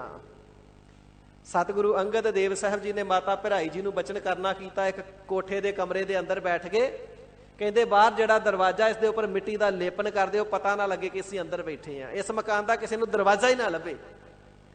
ਜੇ ਗੁਰੂ ਨਾਨਕ ਦੇਵ ਸਾਹਿਬ ਜੀ ਦਾ ਸਾਨੂੰ ਦਰਸ਼ਨ ਪ੍ਰਾਪਤ ਨਹੀਂ ਤੇ ਫਿਰ ਕਿਸੇ ਦਾ ਵੀ ਦਰਸ਼ਨ ਨਹੀਂ ਕਰਨਾ, ਕਿਸੇ ਦੇ ਮੱਥੇ ਹੀ ਨਹੀਂ ਲੱਗਣਾ। ਮਾਤਾ ਭਰਾਈ ਜੀ ਹਿਰਦੇ ਦੇ ਵਿੱਚੋਂ ਟਿਪ ਟਿਪ ਅਥਰੂ ਚੋਂਦੇ ਨੇ, ਜਾਂ ਕਹਿ ਲਈਏ ਤ੍ਰਿਪ ਤ੍ਰਿਪ ਪਿਆਰ ਦੇ ਹੰਝੂ ਕਿਰਦੇ ਨੇ ਗੁਰੂ ਪਿਆਰ ਦੇ, ਪਰ ਹੁਕਮ ਹੈ ਮੋੜਿਆ ਨਹੀਂ ਜਾ ਸਕਦਾ। ਦਰਵਾਜ਼ੇ ਦੇ ਉੱਪਰ ਮਿੱਟੀ ਦਾ ਲੇਪਨ ਕਰ ਦਿੱਤਾ, ਹੁਣ ਨਹੀਂ ਪਤਾ ਲੱਗਦਾ ਦਰਵਾਜ਼ਾ ਕਿੱਥੇ ਹੈ ਤੇ ਅੰਦਰ ਕੌਣ ਹੈ।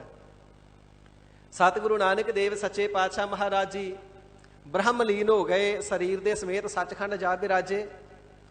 ਤੇ ਸੰਗਤਾਂ ਨੇ ਬਾਬਾ ਬੁੱਢਾ ਸਾਹਿਬ ਜੀ ਨੂੰ ਬੇਨਤੀ ਕੀਤੀ, ਬਾਬਾ ਜੀ ਤੁਹਾਨੂੰ ਗੁਰੂ ਨਾਨਕ ਦੇਵ ਸੱਚੇ ਪਾਤਸ਼ਾਹ ਜੀ ਦਾ ਬਚਨ ਹੋਇਆ ਹੈ, ਤੈਥੋਂ ਓਲੇ ਨਾ ਹੋਣਾ, ਕਿ ਅਸੀਂ ਜਿੱਥੇ ਵੀ ਹੋਵਾਂਗੇ ਤੇਰੇ ਤੋਂ ਓਲੇ ਨਹੀਂ ਹੋਵਾਂਗੇ।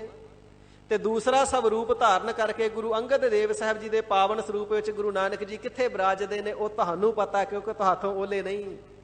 ਕਿਰਪਾ ਕਰਕੇ ਸਾਨੂੰ ਦਰਸ਼ਨ ਕਰਾਓ। ਬਾਬਾ ਬੁੱਢਾ ਸਾਹਿਬ ਜੀ ਕਰਤਾਰਪੁਰ ਸਾਹਿਬ ਤੋਂ ਸੰਗਤਾਂ ਨੂੰ ਨਾਲ ਲੈ ਕਰਕੇ ਖਡੂਰ ਸਾਹਿਬ ਪੁੱਜੇ ਨੇ। ਪਤਾ ਸੀ ਸਤਿਗੁਰਾਂ ਦੇ ਹੁਕਮ ਦੇ ਨਾਲ ਆਏ ਤੇ ਇੱਥੇ ਹੀ ਨੇ। ਮਾਤਾ ਭਰਾਈ ਜੀ ਦੇ ਘਰ ਵਿੱਚ ਗਏ ਨੇ। ਮਾਤਾ ਜੀ ਸਤਿਗੁਰੂ ਅੰਗਦ ਦੇਵ ਸਾਹਿਬ ਜੀ ਦਾ ਪਾਵਨ ਦੀਦਾਰ ਪ੍ਰਾਪਤ ਨਹੀਂ ਹੋ ਰਿਹਾ, ਕਿਰਪਾ ਕਰਕੇ ਬਚਨ ਫਰਮਾ ਕੇ ਦੱਸੋ ਸਤਿਗੁਰੂ ਜੀ ਕਿੱਥੇ ਨੇ। ਤੇ ਸਤਿਗੁਰੂ ਜੀ ਨੇ ਹੁਕਮ ਕੀਤਾ ਹੋਇਆ ਸੀ ਮਾਤਾ ਭਰਾਈ ਜੀ ਨੂੰ ਜੇ ਕੋਈ ਪੁੱਛੇ ਵੀ ਤੇ ਦੱਸਣਾ ਨਹੀਂ। ਹੁਣ ਦੱਸਣਾ ਤੇ ਚਾਹੁੰਦੇ ਨੇ ਪਰ ਸਤਿਗੁਰੂ ਜੀ ਦੀ ਆਗਿਆ ਦੱਸਣਾ ਨਹੀਂ, ਇਸ ਕਰਕੇ ਮੁਖ ਤੋਂ ਤੇ ਨਹੀਂ ਦੱਸਦੇ, ਪਰ ਨੇਤਰਾਂ ਦੇ ਨਾਲ ਉਸ ਕੋਠੇ ਉਸ ਮਕਾਨ ਵੱਲ ਤੱਕਦੇ ਨੇ ਜਿੱਥੇ ਸਤਿਗੁਰੂ ਜੀ ਅੰਦਰ ਗੁਪਤ ਰੂਪ ਵਿੱਚ ਬੈਠੇ ਨੇ। ਬਾਬਾ ਬੁੱਢਾ ਸਾਹਿਬ ਜੀ ਅੰਤਰਜਾਮੀ ਨੇ ਵੀ ਨੇ, ਮਾਤਾ ਜੀ ਨਜ਼ਰ ਵੀ ਪਛਾਣ ਲਈ, ਹੋਣ ਨਾ ਹੋਣ ਇਸ ਕੋਠੇ ਅੰਦਰ ਹੋਣਗੇ। ਚਾਰ ਸਫੇਰੇ ਫਿਰ ਕੇ ਦੇਖਿਆ, ਦਰਵਾਜ਼ਾ ਕੋਈ ਨਹੀਂ। ਫਿਰ ਅਨੁਮਾਨ ਲਗਾਇਆ ਇੱਥੇ ਕਿ ਜੇ ਦਰਵਾਜ਼ਾ ਹੋਣਾ ਚਾਹੀਦਾ, ਕਿਉਂਕਿ ਮਿੱਟੀ ਬਾਅਦ ਵਿੱਚ ਫੇਰੀ ਹੋਵੇ ਤੇ ਲੇਪਨ ਤੋਂ ਪਤਾ ਲੱਗ ਜਾਂਦਾ ਇਹ ਲੇਪ ਬਾਅਦ ਵਿੱਚ ਫਿਰਿਆ ਹੈ, ਇੱਥੇ ਲੇਪਨ ਬਾਅਦ ਵਿੱਚ ਹੋਇਆ ਹੈ। ਉਸ ਲੇਪਨ ਨੂੰ ਉਖਾੜਿਆ ਗਿਆ, ਦਰਵਾਜ਼ਾ ਖੋਲਿਆ ਗਿਆ। ਸਤਿਗੁਰੂ ਅੰਗਦ ਦੇਵ ਸੱਚੇ ਪਾਤਸ਼ਾਹ ਮਹਾਰਾਜ ਜੀ ਦੇ ਚਰਨ ਕਮਲਾਂ ਨੂੰ ਜਿਸ ਵੇਲੇ ਬਾਬਾ ਬੁੱਢਾ ਸਾਹਿਬ ਜੀ ਨੇ ਬੜੇ ਪਿਆਰ ਦੇ ਨਾਲ ਨਤਮਸਤਕ ਹੋ ਕਰਕੇ ਮੱਥਾ ਟੇਕ ਕੇ ਆਪਣੇ ਹੱਥਾਂ ਦੇ ਨਾਲ ਮਲਿਆ ਨਾ, ਹੌਲੀ ਹੌਲੀ ਹੌਲੀ ਹੌਲੀ ਮਲੇ ਨੇ। ਤੇ ਸਤਿਗੁਰੂ ਅੰਗਦ ਦੇਵ ਸਾਹਿਬ ਜੀ ਨੇ ਫਿਰ ਨੇਤਰ ਉਗਾੜੇ ਨੇ, ਨੇਤਰ ਖੋਲੇ ਨੇ, ਪ੍ਰਕਾਸ਼ੇ ਨੇ। ਪੁੱਛਣਾ ਕੀਤਾ, ਬਾਬਾ ਬੁੱਢਾ ਸਾਹਿਬ ਜੀ ਤੁਸੀਂ ਚੱਲ ਕੇ ਆਏ ਹੋ, ਗੁਰੂ ਨਾਨਕ ਦੇਵ ਸਾਹਿਬ ਜੀ ਮਹਾਰਾਜ ਕਿੱਥੇ ਨੇ। ਤੇ ਬਾਬਾ ਬੁੱਢਾ ਸਾਹਿਬ ਜੀ ਨੇ ਬਚਨ ਕਰਨਾ ਕੀਤਾ, ਗੁਰਦੇਵ ਜੀ ਗੁਰੂ ਨਾਨਕ ਦੇਵ ਸਾਹਿਬ ਜੀ ਸਣ ਦੇ ਹੀ ਸੱਚਖੰਡ ਪਿਆਨਾ ਕਰ ਗਏ ਨੇ। ਤੇ ਸਤਿਗੁਰੂ ਅੰਗਦ ਦੇਵ ਸੱਚੇ ਪਾਤਸ਼ਾਹ ਮਹਾਰਾਜ ਸਾਹਿਬ ਜੀ ਦੇ ਮੁਬਾਰਕ ਪਾਵਨ ਨੇਤਰਾਂ ਦੇ ਵਿੱਚੋਂ ਪਿਆਰ ਦੇ ਸੁੱਚੇ ਮੋਤੀਆਂ ਵਰਗੇ ਹੰਝੂ ਡਿੱਗਣ ਲੱਗੇ ਤੇ ਬਚਨ ਕਰਨਾ ਕੀਤਾ। ਫਿਰ ਸਤਿਗੁਰੂ ਅੰਗਦ ਦੇਵ ਸੱਚੇ ਪਾਤਸ਼ਾਹ ਜੀ ਨੇ, ਜਿਸ ਪਿਆਰੇ ਸਿਓ ਨੇਹੋ ਤਿਸ ਆਗੇ ਮਰ ਚਲੀਐ, ਤ੍ਰਿਗ ਜੀਵਨ ਸੰਸਾਰ ਤਾਕੈ ਪਾਸ਼ਾ ਜੀਵਨਾ।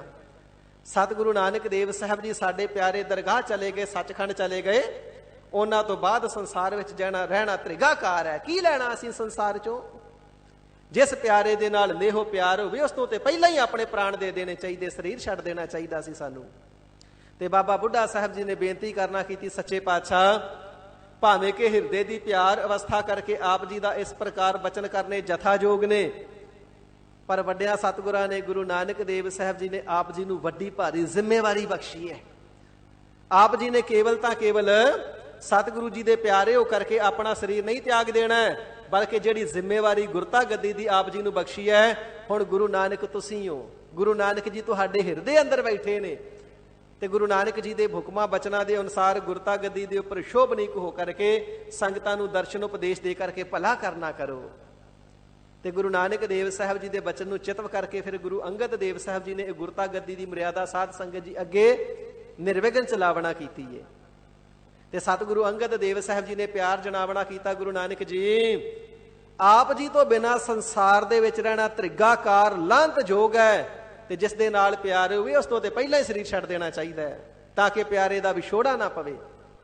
ਤੇ ਸਤਿਗੁਰੂ ਅਰਜਨ ਦੇਵ ਸੱਚੇ ਪਾਤਸ਼ਾਹ ਮਹਾਰਾਜ ਜੀ ਇਸ ਪ੍ਰਕਾਰ ਪਿਆਰ ਅਵਸਥਾ ਨੂੰ ਜਣਾਵਣਾ ਕਰਦੇ ਹਨ। ਫਿਰ ਪੜ੍ਹ ਦਿਓ ਜੀ।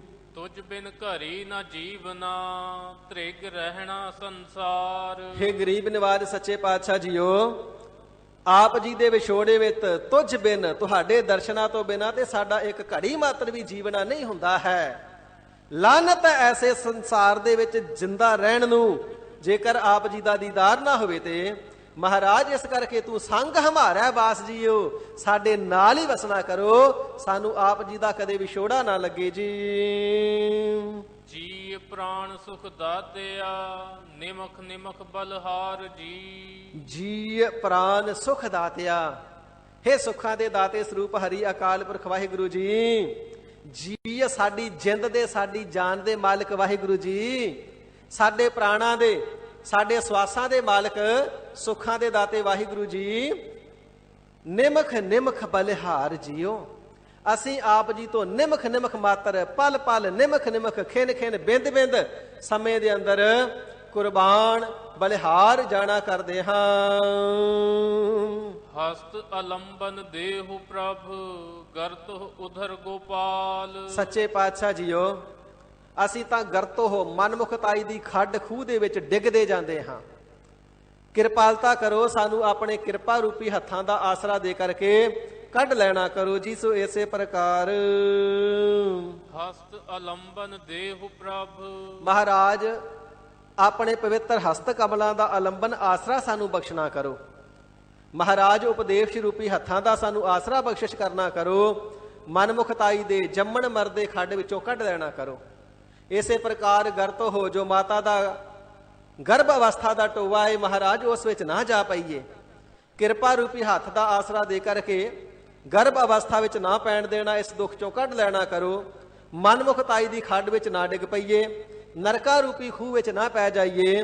ਹਸਤ ਕਮਲਾਂ ਦਾ ਆਸਰਾ ਦੇ ਕਰਕੇ ਸਾਨੂੰ ਕੱਢ ਲੈਣਾ ਕਰੋ ਜੀ।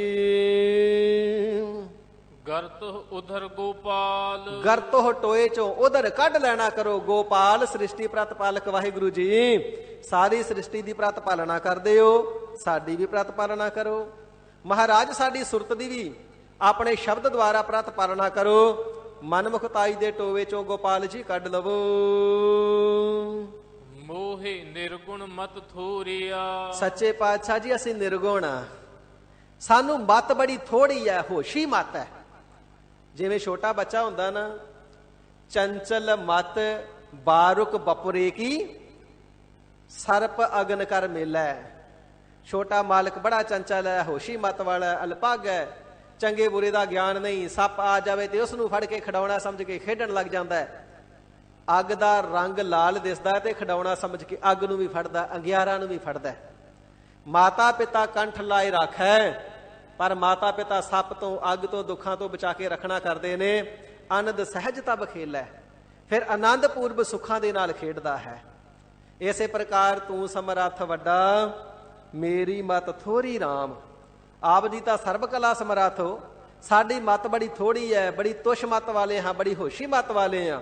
ਗਰੀਬ ਨਿਵਾਜ, ਸਾਡੇ ਪਾਸ ਤਾਂ ਸ੍ਰੇਸ਼ਟ ਮਤ ਵੀ ਨਹੀਂ, ਆਤਮ ਵਿਸ਼ੈਣੀ ਮਤ ਵੀ ਨਹੀਂ ਹੈ। ਇਸੇ ਪ੍ਰਕਾਰ ਮੋਹ ਨਿਰਗੁਣ ਮਤ ਥੋਰਿਆ, ਤੂੰ ਸਦਹੀ ਦੀਨ ਦਇਆਲ। ਅਸੀਂ ਤਾਂ ਨਿਰਗੁਣ ਥੋੜੀ ਮਤ ਵਾਲੇ ਆ, ਹੋਸ਼ੀ ਮਤ ਵਾਲੇ ਆ, ਪਰ ਸੱਚੇ ਪਾਤਸ਼ਾਹ ਜੀ ਆਪ ਜੀ ਤੇ ਸਦਾ ਹੀ ਦੀਨਾ ਤੇ ਦਇਆਲਤਾ ਕਰਨ ਵਾਲੇ ਹੋ।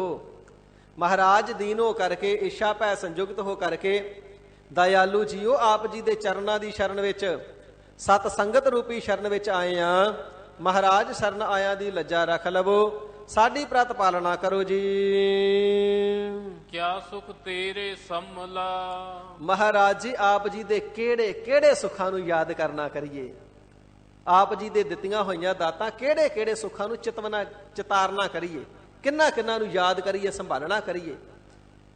ਜਿੱਥੇ ਮਾਤਾ ਦੀ ਗਰਭ ਅਵਸਥਾ ਵਿੱਚ ਕੋਈ ਨਹੀਂ ਸੀ ਰੱਖ ਸਕਦਾ, ਮਾਤ ਗਰਭ ਮਹਿ ਆਪਨ ਸਿਮਰਨ ਦੇ ਤਹਿ ਤੁਮ ਰਾਖਨ ਹਾਰੇ, ਨਹੀਂ ਤੇ ਉੱਥੇ ਹੀ ਗਰਭ ਅਵਸਥਾ ਵਿੱਚ ਗਲ ਜਾਣਾ ਸੀ। ਨਾਮ ਬਿਹੂਨ ਗਰਭ ਗਲ ਜਾਏ, ਅਸੀਂ ਗਰਭ ਵਿੱਚ ਹੀ ਗਲ ਨਾ ਜਾਈਏ। ਤੁਸਾਂ ਕਿਰਪਾ ਕਰਕੇ ਆਪਣੀ ਨਾਮ ਦੀ ਔਸ਼ਧੀ, ਨਾਮ ਦੀ ਦਵਾਈ ਦੇ ਦਿੱਤੀ।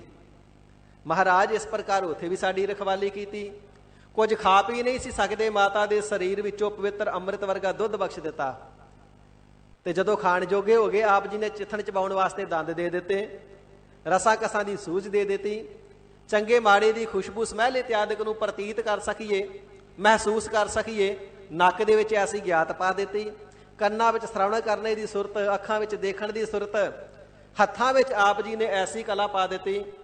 ਭਾਵੇਂ ਦੁਨੀਆ ਦੇ ਅੰਦਰ ਬੇਅੰਤ ਯੰਤਰ ਬਣ ਗਏ, ਮਸ਼ੀਨਾਂ ਬਣ ਗਏ, ਕੰਪਿਊਟਰ ਬਣ ਗਏ, ਪਰ ਹੱਥਾਂ ਤੋਂ ਵੱਡੀ ਦਸਤਕਾਰੀ ਅੱਜ ਤੱਕ ਕੋਈ ਨਹੀਂ। ਜਿੰਨਾ ਕੁਝ ਵੀ ਬਣਿਆ ਇਹਨਾਂ ਹੱਥਾਂ ਨੇ ਬਣਾਇਆ ਹੈ, ਪਰ ਦੁਨੀਆ ਦੀਆਂ ਸਾਰੀਆਂ ਵਸਤੂਆਂ ਮਿਲ ਕਰਕੇ ਇੱਕ ਅਸਲੀ ਕੁਦਰਤੀ ਹੱਥ ਨਹੀਂ ਬਣਾ ਸਕਦੀਆਂ। ਐਡੀ ਵੱਡੀ ਭਾਰੀ ਦਾਤ ਮਹਾਰਾਜ, ਕੁੱਲ ਦੁਨੀਆ ਦੀ ਸਾਇੰਸ, ਕੁੱਲ ਦੁਨੀਆ ਦੀ ਸ਼ਕਤੀ ਇੱਕ ਹੱਥ ਨਹੀਂ ਬਣਾ ਸਕਦੀ। ਹੱਥ ਇਤਨਾ ਅਮੋਲਕ ਹੈ, ਤੇ ਆਪ ਜੀ ਨੇ ਕਿਰਪਾ ਕਰਕੇ ਸਾਨੂੰ ਦੋ ਦੋ ਦੇ ਦਿੱਤੇ। ਇੱਕ ਪੈਰ ਸਾਇੰਸ ਨਹੀਂ ਬਣਾ ਸਕਦੀ, ਤੁਸੀਂ ਦੋ ਦੋ ਦੇ ਦਿੱਤੇ। ਕੁੱਲ ਦੁਨੀਆ ਦੀ ਵਿਗਿਆਨ ਇੱਕ ਅਸਲੀ ਅੱਖ ਨਹੀਂ ਬਣਾ ਸਕਦੀ, ਤੁਸੀਂ ਦੋ ਦੋ ਦੇ ਦਿੱਤੀਆਂ। ਵਸਣ ਵਾਸਤੇ ਭੂਮੀ ਦਿੱਤੀ, ਆਕਾਸ਼ ਦੀ ਛੱਤ ਦਿੱਤੀ, ਸਾਹ ਲੈਣ ਵਾਸਤੇ ਆਕਸੀਜਨ ਦਿੱਤੀ, ਹਵਾ ਦਿੱਤੀ, ਸੂਰਜ ਦੀ ਗਰਮਾਇਸ਼ ਦਿੱਤੀ, ਫਸਲਾਂ ਨੂੰ ਪਾਲਣ ਵਾਸਤੇ, ਕਿਉਂਕਿ ਅਸੀਂ ਛਕਣੀਆਂ ਨੇ ਨਾ। ਤੇ ਮਹਾਰਾਜ ਫਲਾਂ ਇਤਿਆਦਿਕਾਂ ਵਿੱਚ ਰਸ ਭਰਨ ਵਾਸਤੇ ਚੰਦਰਮਾ ਦੀ ਸੇਵਾ ਲਾ ਦਿੱਤੀ। ਇਸ ਪ੍ਰਕਾਰ ਅਵਰ ਜੋਨ ਤੇਰੀ ਪਨਿਹਾਰੀ, ਸਾਰੀਆਂ ਜੂਨਾਂ ਦੇ ਵਿੱਚੋਂ ਸਰਦਾਰ ਬਣਾ ਕਰਕੇ ਬਾਕੀ ਸਭਨਾਂ ਨੂੰ ਪਾਣੀ ਭਰਨ ਸੇਵਾ ਵਿੱਚ ਲਾਇਆ ਹੋਇਆ। ਚੰਦਰਮਾ ਸੂਰਜ ਵਰਗੀਆਂ ਸ਼ਕਤੀਆਂ ਨੂੰ ਸਾਡੀ ਸੇਵਾ ਵਿੱਚ ਲਾ ਦਿੱਤਾ। ਭੋਜਨ ਪੈਦਾ ਕਰੋ, ਪਕਾਵਣਾ ਕਰੋ, ਫਲਾਂ 'ਚ ਰਸ ਭਰਨਾ ਕਰੋ, ਸਬਜ਼ੀਆਂ ਪਰਤ ਪਾਲਣਾ ਕਰੋ। ਮਹਾਰਾਜ ਤੁਹਾਡੇ ਕਿਹੜੇ ਕਿਹੜੇ ਗੁਣਾਂ ਦਾ ਵਿਸਥਾਰ ਕਰਕੇ ਸੰਭਾਲਣਾ ਕਰੀਏ। ਛੋਟੇ ਸਾਂ, ਸਾਡੀ ਸਾਂਭ ਸੰਭਾਲ ਵਾਸਤੇ ਮਾਤਾ ਪਿਤਾ, ਲਾਡ ਲਡਾਉਣ ਵਾਸਤੇ ਸੰਬੰਧੀ ਦਿੱਤੇ। ਵੱਡੇ ਹੋਏ, ਜੀਵਨ ਸੁਖਾਲਾ ਹੋ ਜਾਵੇ, ਜੀਵਨ ਸਾਥੀ ਬਖਸ਼ਿਆ। ਹੁਣ ਖਡਾਉਣਿਆਂ ਦੇ ਨਾਲ ਮਨ ਨਹੀਂ ਪਤੀਜਦਾ, ਤੇ ਜਿਉਂਦੇ ਜਾਗਦੇ ਖਡਾਉਣੇ ਔਲਾਦ ਬਖਸ਼ ਦਿੱਤੀ। ਮਹਾਰਾਜ ਤੰਦਰੁਸਤੀ ਦਿੱਤੀ, ਇਸੇ ਪ੍ਰਕਾਰ ਉਪਜੀਵਕਾ ਬਖਸ਼ੀ, 37 ਪ੍ਰਕਾਰ ਦੇ ਭੋਜਨ ਦਿੱਤੇ, ਤੰਦਰੁਸਤੀ ਦਿੱਤੀ। ਕਿਹੜੇ ਕਿਹੜੇ ਗੁਣਾਂ ਤੇ ਪਰ ਉਪਕਾਰਾਂ ਨੂੰ ਆਪ ਜੀ ਦੀਆਂ ਨੂੰ ਚੇਤੇ ਕਰਨਾ ਕਰੀਏ। ਸਾਡੇ ਪਾਸੋਂ ਤੇ ਪਰ ਉਪਕਾਰ ਗਿਣੇ ਵੀ ਨਹੀਂ ਜਾਂਦੇ, ਚੇਤੇ ਵਿੱਚ ਵੀ ਉਹ ਸਾਰੇ ਸੁੱਖ ਨਹੀਂ ਆਉਂਦੇ ਜਿਹੜੇ ਤੁਹਾਡੇ ਦਿੱਤੇ ਹੋਏ ਸੁੱਖ ਅੱਜ ਤੱਕ ਭੋਗ ਚੁੱਕੇ ਆ। ਗਰਭ ਅਵਸਥਾ ਤੋਂ ਲੈ ਕਰਕੇ ਹੁਣ ਤੱਕ, ਜਾਂ ਮਾਤਾ ਦੀ ਗੋਦ ਵਿੱਚ ਆਉਣ ਤੋਂ ਹੁਣ ਤੱਕ, ਜੇ ਕੋਈ ਕਾਗਜ਼ ਪੈਨ ਲੈ ਕਰਕੇ ਬੈਠ ਜਾਵੇ ਸਾਰੇ ਸੁੱਖ ਲਿਖ ਦੇਵਾਂ ਤੇ ਕੋਈ ਲਿਖ ਸਕਦਾ? ਨਹੀਂ ਲਿਖੇ ਜਾ ਸਕਦੇ। ਮਹਾਰਾਜ ਸਾਡੇ ਪਾਸੋਂ ਤੇ ਉਹ ਸੁੱਖ ਵੀ ਨਹੀਂ ਗਿਣੇ ਜਾਂਦੇ ਜਿਹੜੇ ਤੁਸਾਂ ਨੇ ਸਾਨੂੰ ਬਖਸ਼ੇ ਨੇ। ਕਿਹੜੇ ਕਿਹੜੇ ਗੁਣਾਂ ਦੀ ਤੇ ਸੁੱਖਾਂ ਦੀ ਸੰਭਾਲ ਕਰਾਂ, ਗਿਣਨਾ ਕਰਾਂ।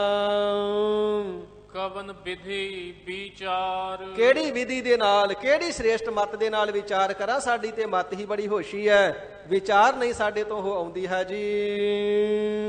ਸ਼ਰਨ ਸਮਾਈ ਦਾਸ ਹਿਤ, ਮਹਾਰਾਜ ਆਪ ਜੀ ਦੇ ਬੇਅੰਤ ਗੁਣਾਂ ਦੇ ਵਿੱਚੋਂ ਇੱਕ ਗੁਣ ਇਹ ਹੈ ਕਿ ਆਪਣੇ ਦਾਸਾਂ ਦੇ ਨਾਲ ਹਿਤ ਪਿਆਰ ਕਰਦੇ ਹੋ।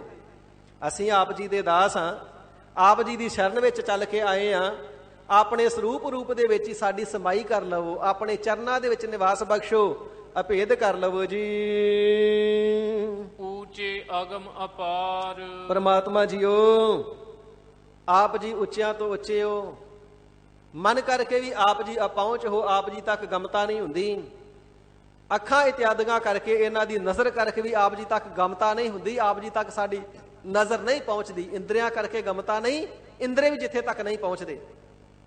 ਅੱਜ ਕੱਲ੍ਹ ਆ ਕੈਮਰੇ ਚੱਲਦੇ ਨੇ ਮੋਬਾਈਲਾਂ ਦੇ ਵਿੱਚ ਵੀ, ਉਸ ਤਰ੍ਹਾਂ ਵੀ, ਤੇ ਇਹਨਾਂ ਦੇ ਮੈਗਾਪਿਕਸਲ ਹੁੰਦੇ ਨੇ। ਇਸ ਮੋਬਾਈਲ ਦੇ ਵਿੱਚ ਜੀ 20 ਮੈਗਾਪਿਕਸਲ ਦਾ ਕੈਮਰਾ ਹੈ, 40 ਦਾ ਹੈ, 64 ਦਾ ਹੈ, ਬੜੇ ਮੈਗਾਪਿਕਸਲ ਆ ਰਹੇ ਨੇ। ਪਰ ਪਰਮਾਤਮਾ ਜੀ ਨੇ ਜਿਹੜੇ ਅੱਖਾਂ ਰੂਪੀ ਇਹ 2 ਕੈਮਰੇ ਬਖਸ਼ੇ ਨੇ ਨਾ, ਇਹਨਾਂ ਦਾ 576 ਮੈਗਾਪਿਕਸਲ ਹੈ। ਸਾਇੰਟਿਸਟ ਮੰਨਦੇ ਨੇ ਅੱਖਾਂ ਦੇ ਮੈਗਾਪਿਕਸਲ 576 ਨੇ, ਤਾਂ ਹੀ ਸੂਰਜ ਤੱਕ, ਚੰਦਰਮਾ ਤੱਕ, ਤਾਰਿਆਂ ਤੱਕ ਨਜ਼ਰ ਜਾਂਦੀ ਏ ਤੇ ਸਾਫ਼ ਦਿਸਦਾ ਹੈ।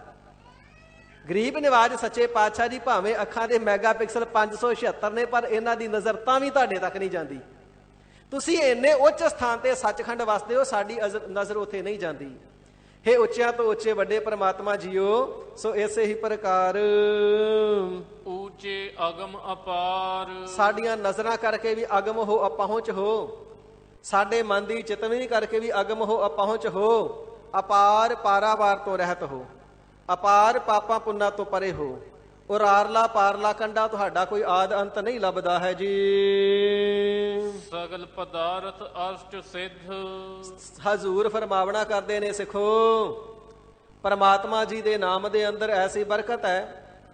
8 ਸਿੱਧੀਆਂ ਤੇ ਜਿਹੜੇ ਸਾਰੇ ਹੀ ਪਦਾਰਥ ਹਨ। ਨਾਮ ਮਹਾਰਸ ਮਾਹੇ, ਮਹਾਰਸ ਵੱਡੇ ਭਾਰੀ ਰਸਦਾਇਕ ਪ੍ਰਮਾਤਮਾ ਜੀ ਦੇ ਨਾਮ ਦੇ ਅੰਦਰ ਹੀ ਨੇ ਸਾਰੀਆਂ ਬਰਕਤਾਂ। 8 ਸਿੱਧੀਆਂ ਸਿੱਧਾਂ ਨੇ ਅਲੱਗ ਤੋਂ ਮੰਨੀਆਂ ਨੇ, 18 ਸਿੱਧਾਂ ਅਲੱਗ ਨੇ, 9 ਨਿੱਧਾਂ ਅਲੱਗ ਨੇ, ਰਿੱਧੀਆਂ ਅਲੱਗ ਨੇ। ਸਾਰੀਆਂ ਰਿੱਧੀਆਂ ਸਿੱਧੀਆਂ ਤੇ ਨਿੱਧੀਆਂ 8 ਸਿੱਧਾਂ ਦੇ ਸਮੇਤ ਨਾਮ ਦੇ ਅੰਦਰ ਹੀ ਵਸਦੀਆਂ ਨੇ। ਜਿਨ੍ਹਾਂ ਦੇ ਨਾਮ ਦੇ ਰਸੀਏ ਹੋ ਕਰਕੇ ਨਾਮ ਨੂੰ ਜਪਣਾ ਕੀਤਾ, ਸਾਰੇ ਸੁੱਖ ਉਹਨਾਂ ਨੂੰ ਪ੍ਰਾਪਤ ਹੋ ਗਏ ਤੇ 8 ਸਿੱਧੀਆਂ ਚਰਨਾਂ ਦੀਆਂ ਦਾਸੀਆਂ ਹੋ ਗਈਆਂ। ਸੋ ਪ੍ਰਸੰਨ ਭਏ ਕੇਸਵਾ, ਇਹ ਦਾਤਾਂ ਕਿਹਨਾਂ ਨੂੰ ਮਿਲੀਆਂ? ਕੇਸਵਾ, ਕੇਸਾ ਧਾਰੀ ਪਰਮੇਸ਼ਰ ਜੀ, ਜਿਨ੍ਹਾਂ ਦੇ ਉੱਪਰ ਸੁਖ ਪ੍ਰਸੰਨ ਸ੍ਰੇਸ਼ਟ ਪ੍ਰਸੰਨਤਾ ਧਾਰਨ ਕਰਦੇ ਨੇ। ਪਰਮੇਸ਼ਰ ਆਪ ਵੀ ਕੇਸਾ ਧਾਰੀ ਹੈ।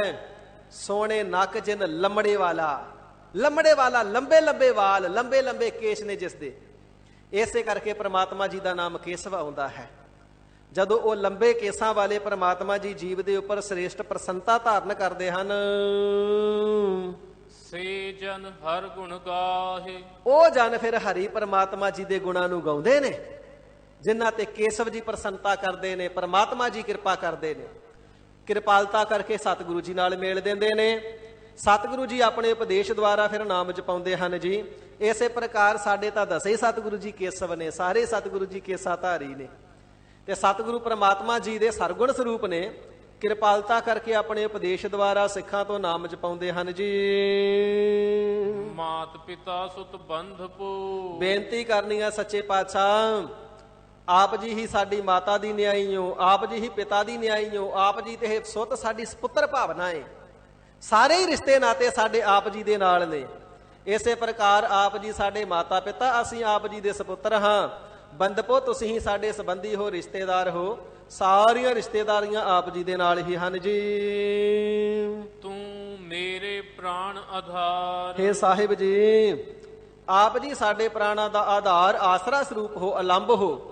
ਸਾਡੇ ਪ੍ਰਾਣ ਆਪ ਜੀ ਦੇ ਹੀ ਆਸਰੇ ਚੱਲਦੇ ਹਨ ਜੀ। ਸਾਧ ਸੰਗ ਨਾਨਕ ਭਜੈ, ਗਰੀਬ ਨਿਵਾਜ ਸਤਿਗੁਰੂ ਅਰਜਨ ਦੇਵ ਸਾਹਿਬ ਜੀ ਫਰਮਾਵਣਾ ਕਰਦੇ ਨੇ, ਅਸੀਂ ਸਾਧ ਸੰਗਤ ਦੇ ਨਾਲ ਮਿਲ ਕਰਕੇ ਸਿੱਖੋ ਤੇ ਇਸ ਵਾਹਿਗੁਰੂ ਜੀ ਦੇ ਨਾਮ ਦਾ ਭਜਨ ਕਰਦੇ ਹਾਂ।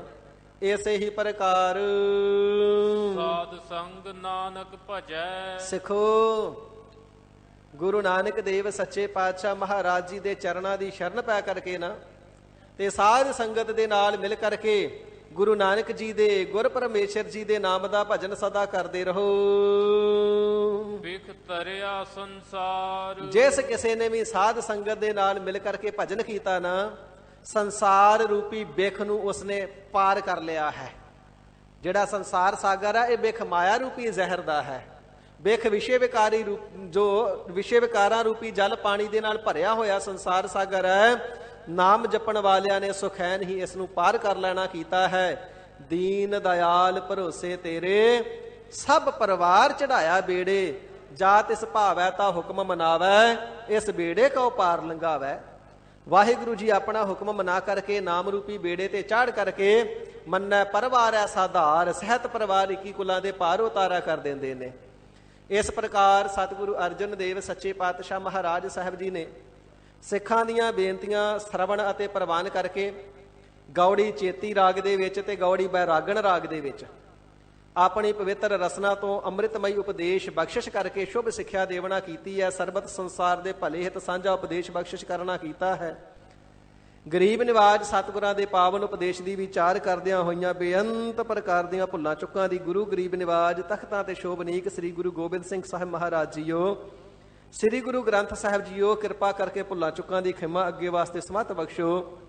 ਸਤਿਗੁਰੂ ਜੀ ਦੀ ਗੁਰੂ ਗੋਦ ਸਤ ਸੰਗਤ ਦੇ ਅੰਦਰ ਜੁੜ ਬੈਠੀ ਸਾਜੀ ਨਿਵਾਜੀ ਸਾਧ ਸੰਗਤ ਜੀ, ਕਿਰਪਾਲਤਾ ਕਰਕੇ ਭੁੱਲਾਂ ਚੁੱਕਾਂ ਦੀ ਖਿਮਾ ਅੱਗੇ ਵਾਸਤੇ ਸਮਤ ਬਖਸ਼ੋ ਜੀ।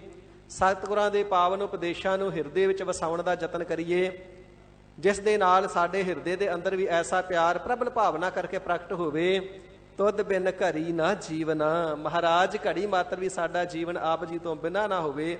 ਨਿਮਖ ਨਿਮਖ ਬਲਿਹਾਰ ਜੀ, ਨਿਮਖ ਨਿਮਖ ਮਾਤਰ ਸਮੇਂ ਕਾਲ ਦੇ ਅੰਦਰ ਆਪ ਜੀ ਤੋਂ ਸਦਾ ਹੀ ਬਲਿਹਾਰ ਕੁਰਬਾਨ ਜਾਣਾ ਕਰੀਏ। ਬਾਰ ਨੈ ਬਲਿਹਾਰ ਨੈ ਲੱਖ ਬਰੀਆ, ਲੱਖਾਂ ਵਾਰ ਆਪ ਜੀ ਤੋਂ ਕੁਰਬਾਨ ਜਾਣਾ ਕਰਦੇ ਹਾਂ ਜੀ। ਸਤਿਗੁਰੂ ਸੱਚੇ ਪਾਤਸ਼ਾਹ ਜੀ ਕਿਰਪਾਲਤਾ ਕਰਕੇ ਸਰਬਤ ਸੰਗਤਾਂ ਦੀ ਹਾਜ਼ਰੀ ਦਰ ਪ੍ਰਵਾਨ ਕਰਨ, ਦਰੋਂ ਘਰੋਂ ਪਿਆਰਾ ਗੁਰਸਿੱਖੀ ਜੀਵਨ ਬਖਸ਼ ਕਰਕੇ ਚਰਨਾਂ ਦੇ ਵਿੱਚ ਰੱਖ ਕਰਕੇ ਸਨਮੁਖਤਾ ਬਖਸ਼ਣ। ਗੁਰ ਉਪਦੇਸ਼ ਦੀਆਂ ਅਖੀਰਲੀਆਂ 2 ਪੰਕਤੀਆਂ ਪੜ੍ਹ ਕੇ ਸਮਾਪਤੀ ਹੈ ਜੀ। ਮਾਤ ਪਿਤਾ ਸੁਤ ਬੰਧਪੋ, ਤੂੰ ਮੇਰੇ ਪ੍ਰਾਣ ਆਧਾਰ। ਸਾਧ ਸੰਗ ਨਾਨਕ ਭਜੈ, ਬਿਖ ਤਰਿਆ ਸੰਸਾਰ। ਵਾਹਿਗੁਰੂ ਜੀ ਕਾ ਖਾਲਸਾ, ਵਾਹਿਗੁਰੂ ਜੀ ਕੀ ਫਤਿਹ। हे अच्युत हे पार ब्रह्म अविनाशी अगनास, हे पूरन हे सर्ब मैं दुख पंजन गुणतास। हे संगी हे निरंकार, हे निर्गुण सब टेक। हे गोविद हे गुण निधान, जाकै सदा विवेक। हे अपरंपर हर हरे, है पी होवनहार। हे संतह कै सदा संग, निधारा आधार। हे ठाकुर हो दासरो, मैं निर्गुण गुण नहीं कोई। नानक दीजै नाम दान, राखो हिय परोई। आई प्रभ सरनागति, कृपा निध दयाल। एक अखर हर मन बसत, नानक होत निहाल। वाहिगुरु नाम जहाज है, चढ़े सो उतरै पार। जो सरदा कर सेम दे, गुर पार उतार नहार। कथा निता प्रत होत है, सुनो सो सिंह सुजान। नानक गुरु गोबिंद सिंह जी, सदा कर कल्याण। नानक गुरु गोबिंद सिंह जी, सदा कर कल्याण। वाहिगुरु जी का खालसा, वाहिगुरु जी की फतेह। गाज के जयकारा जावे, सो निहाल हो जावे। सत श्री अकाल। गुरबर अकाल देग तेग फतह। गुरु पंथ खालसे दे चढ़दी कला रखनी। सच्चे पातशाह जी महाराज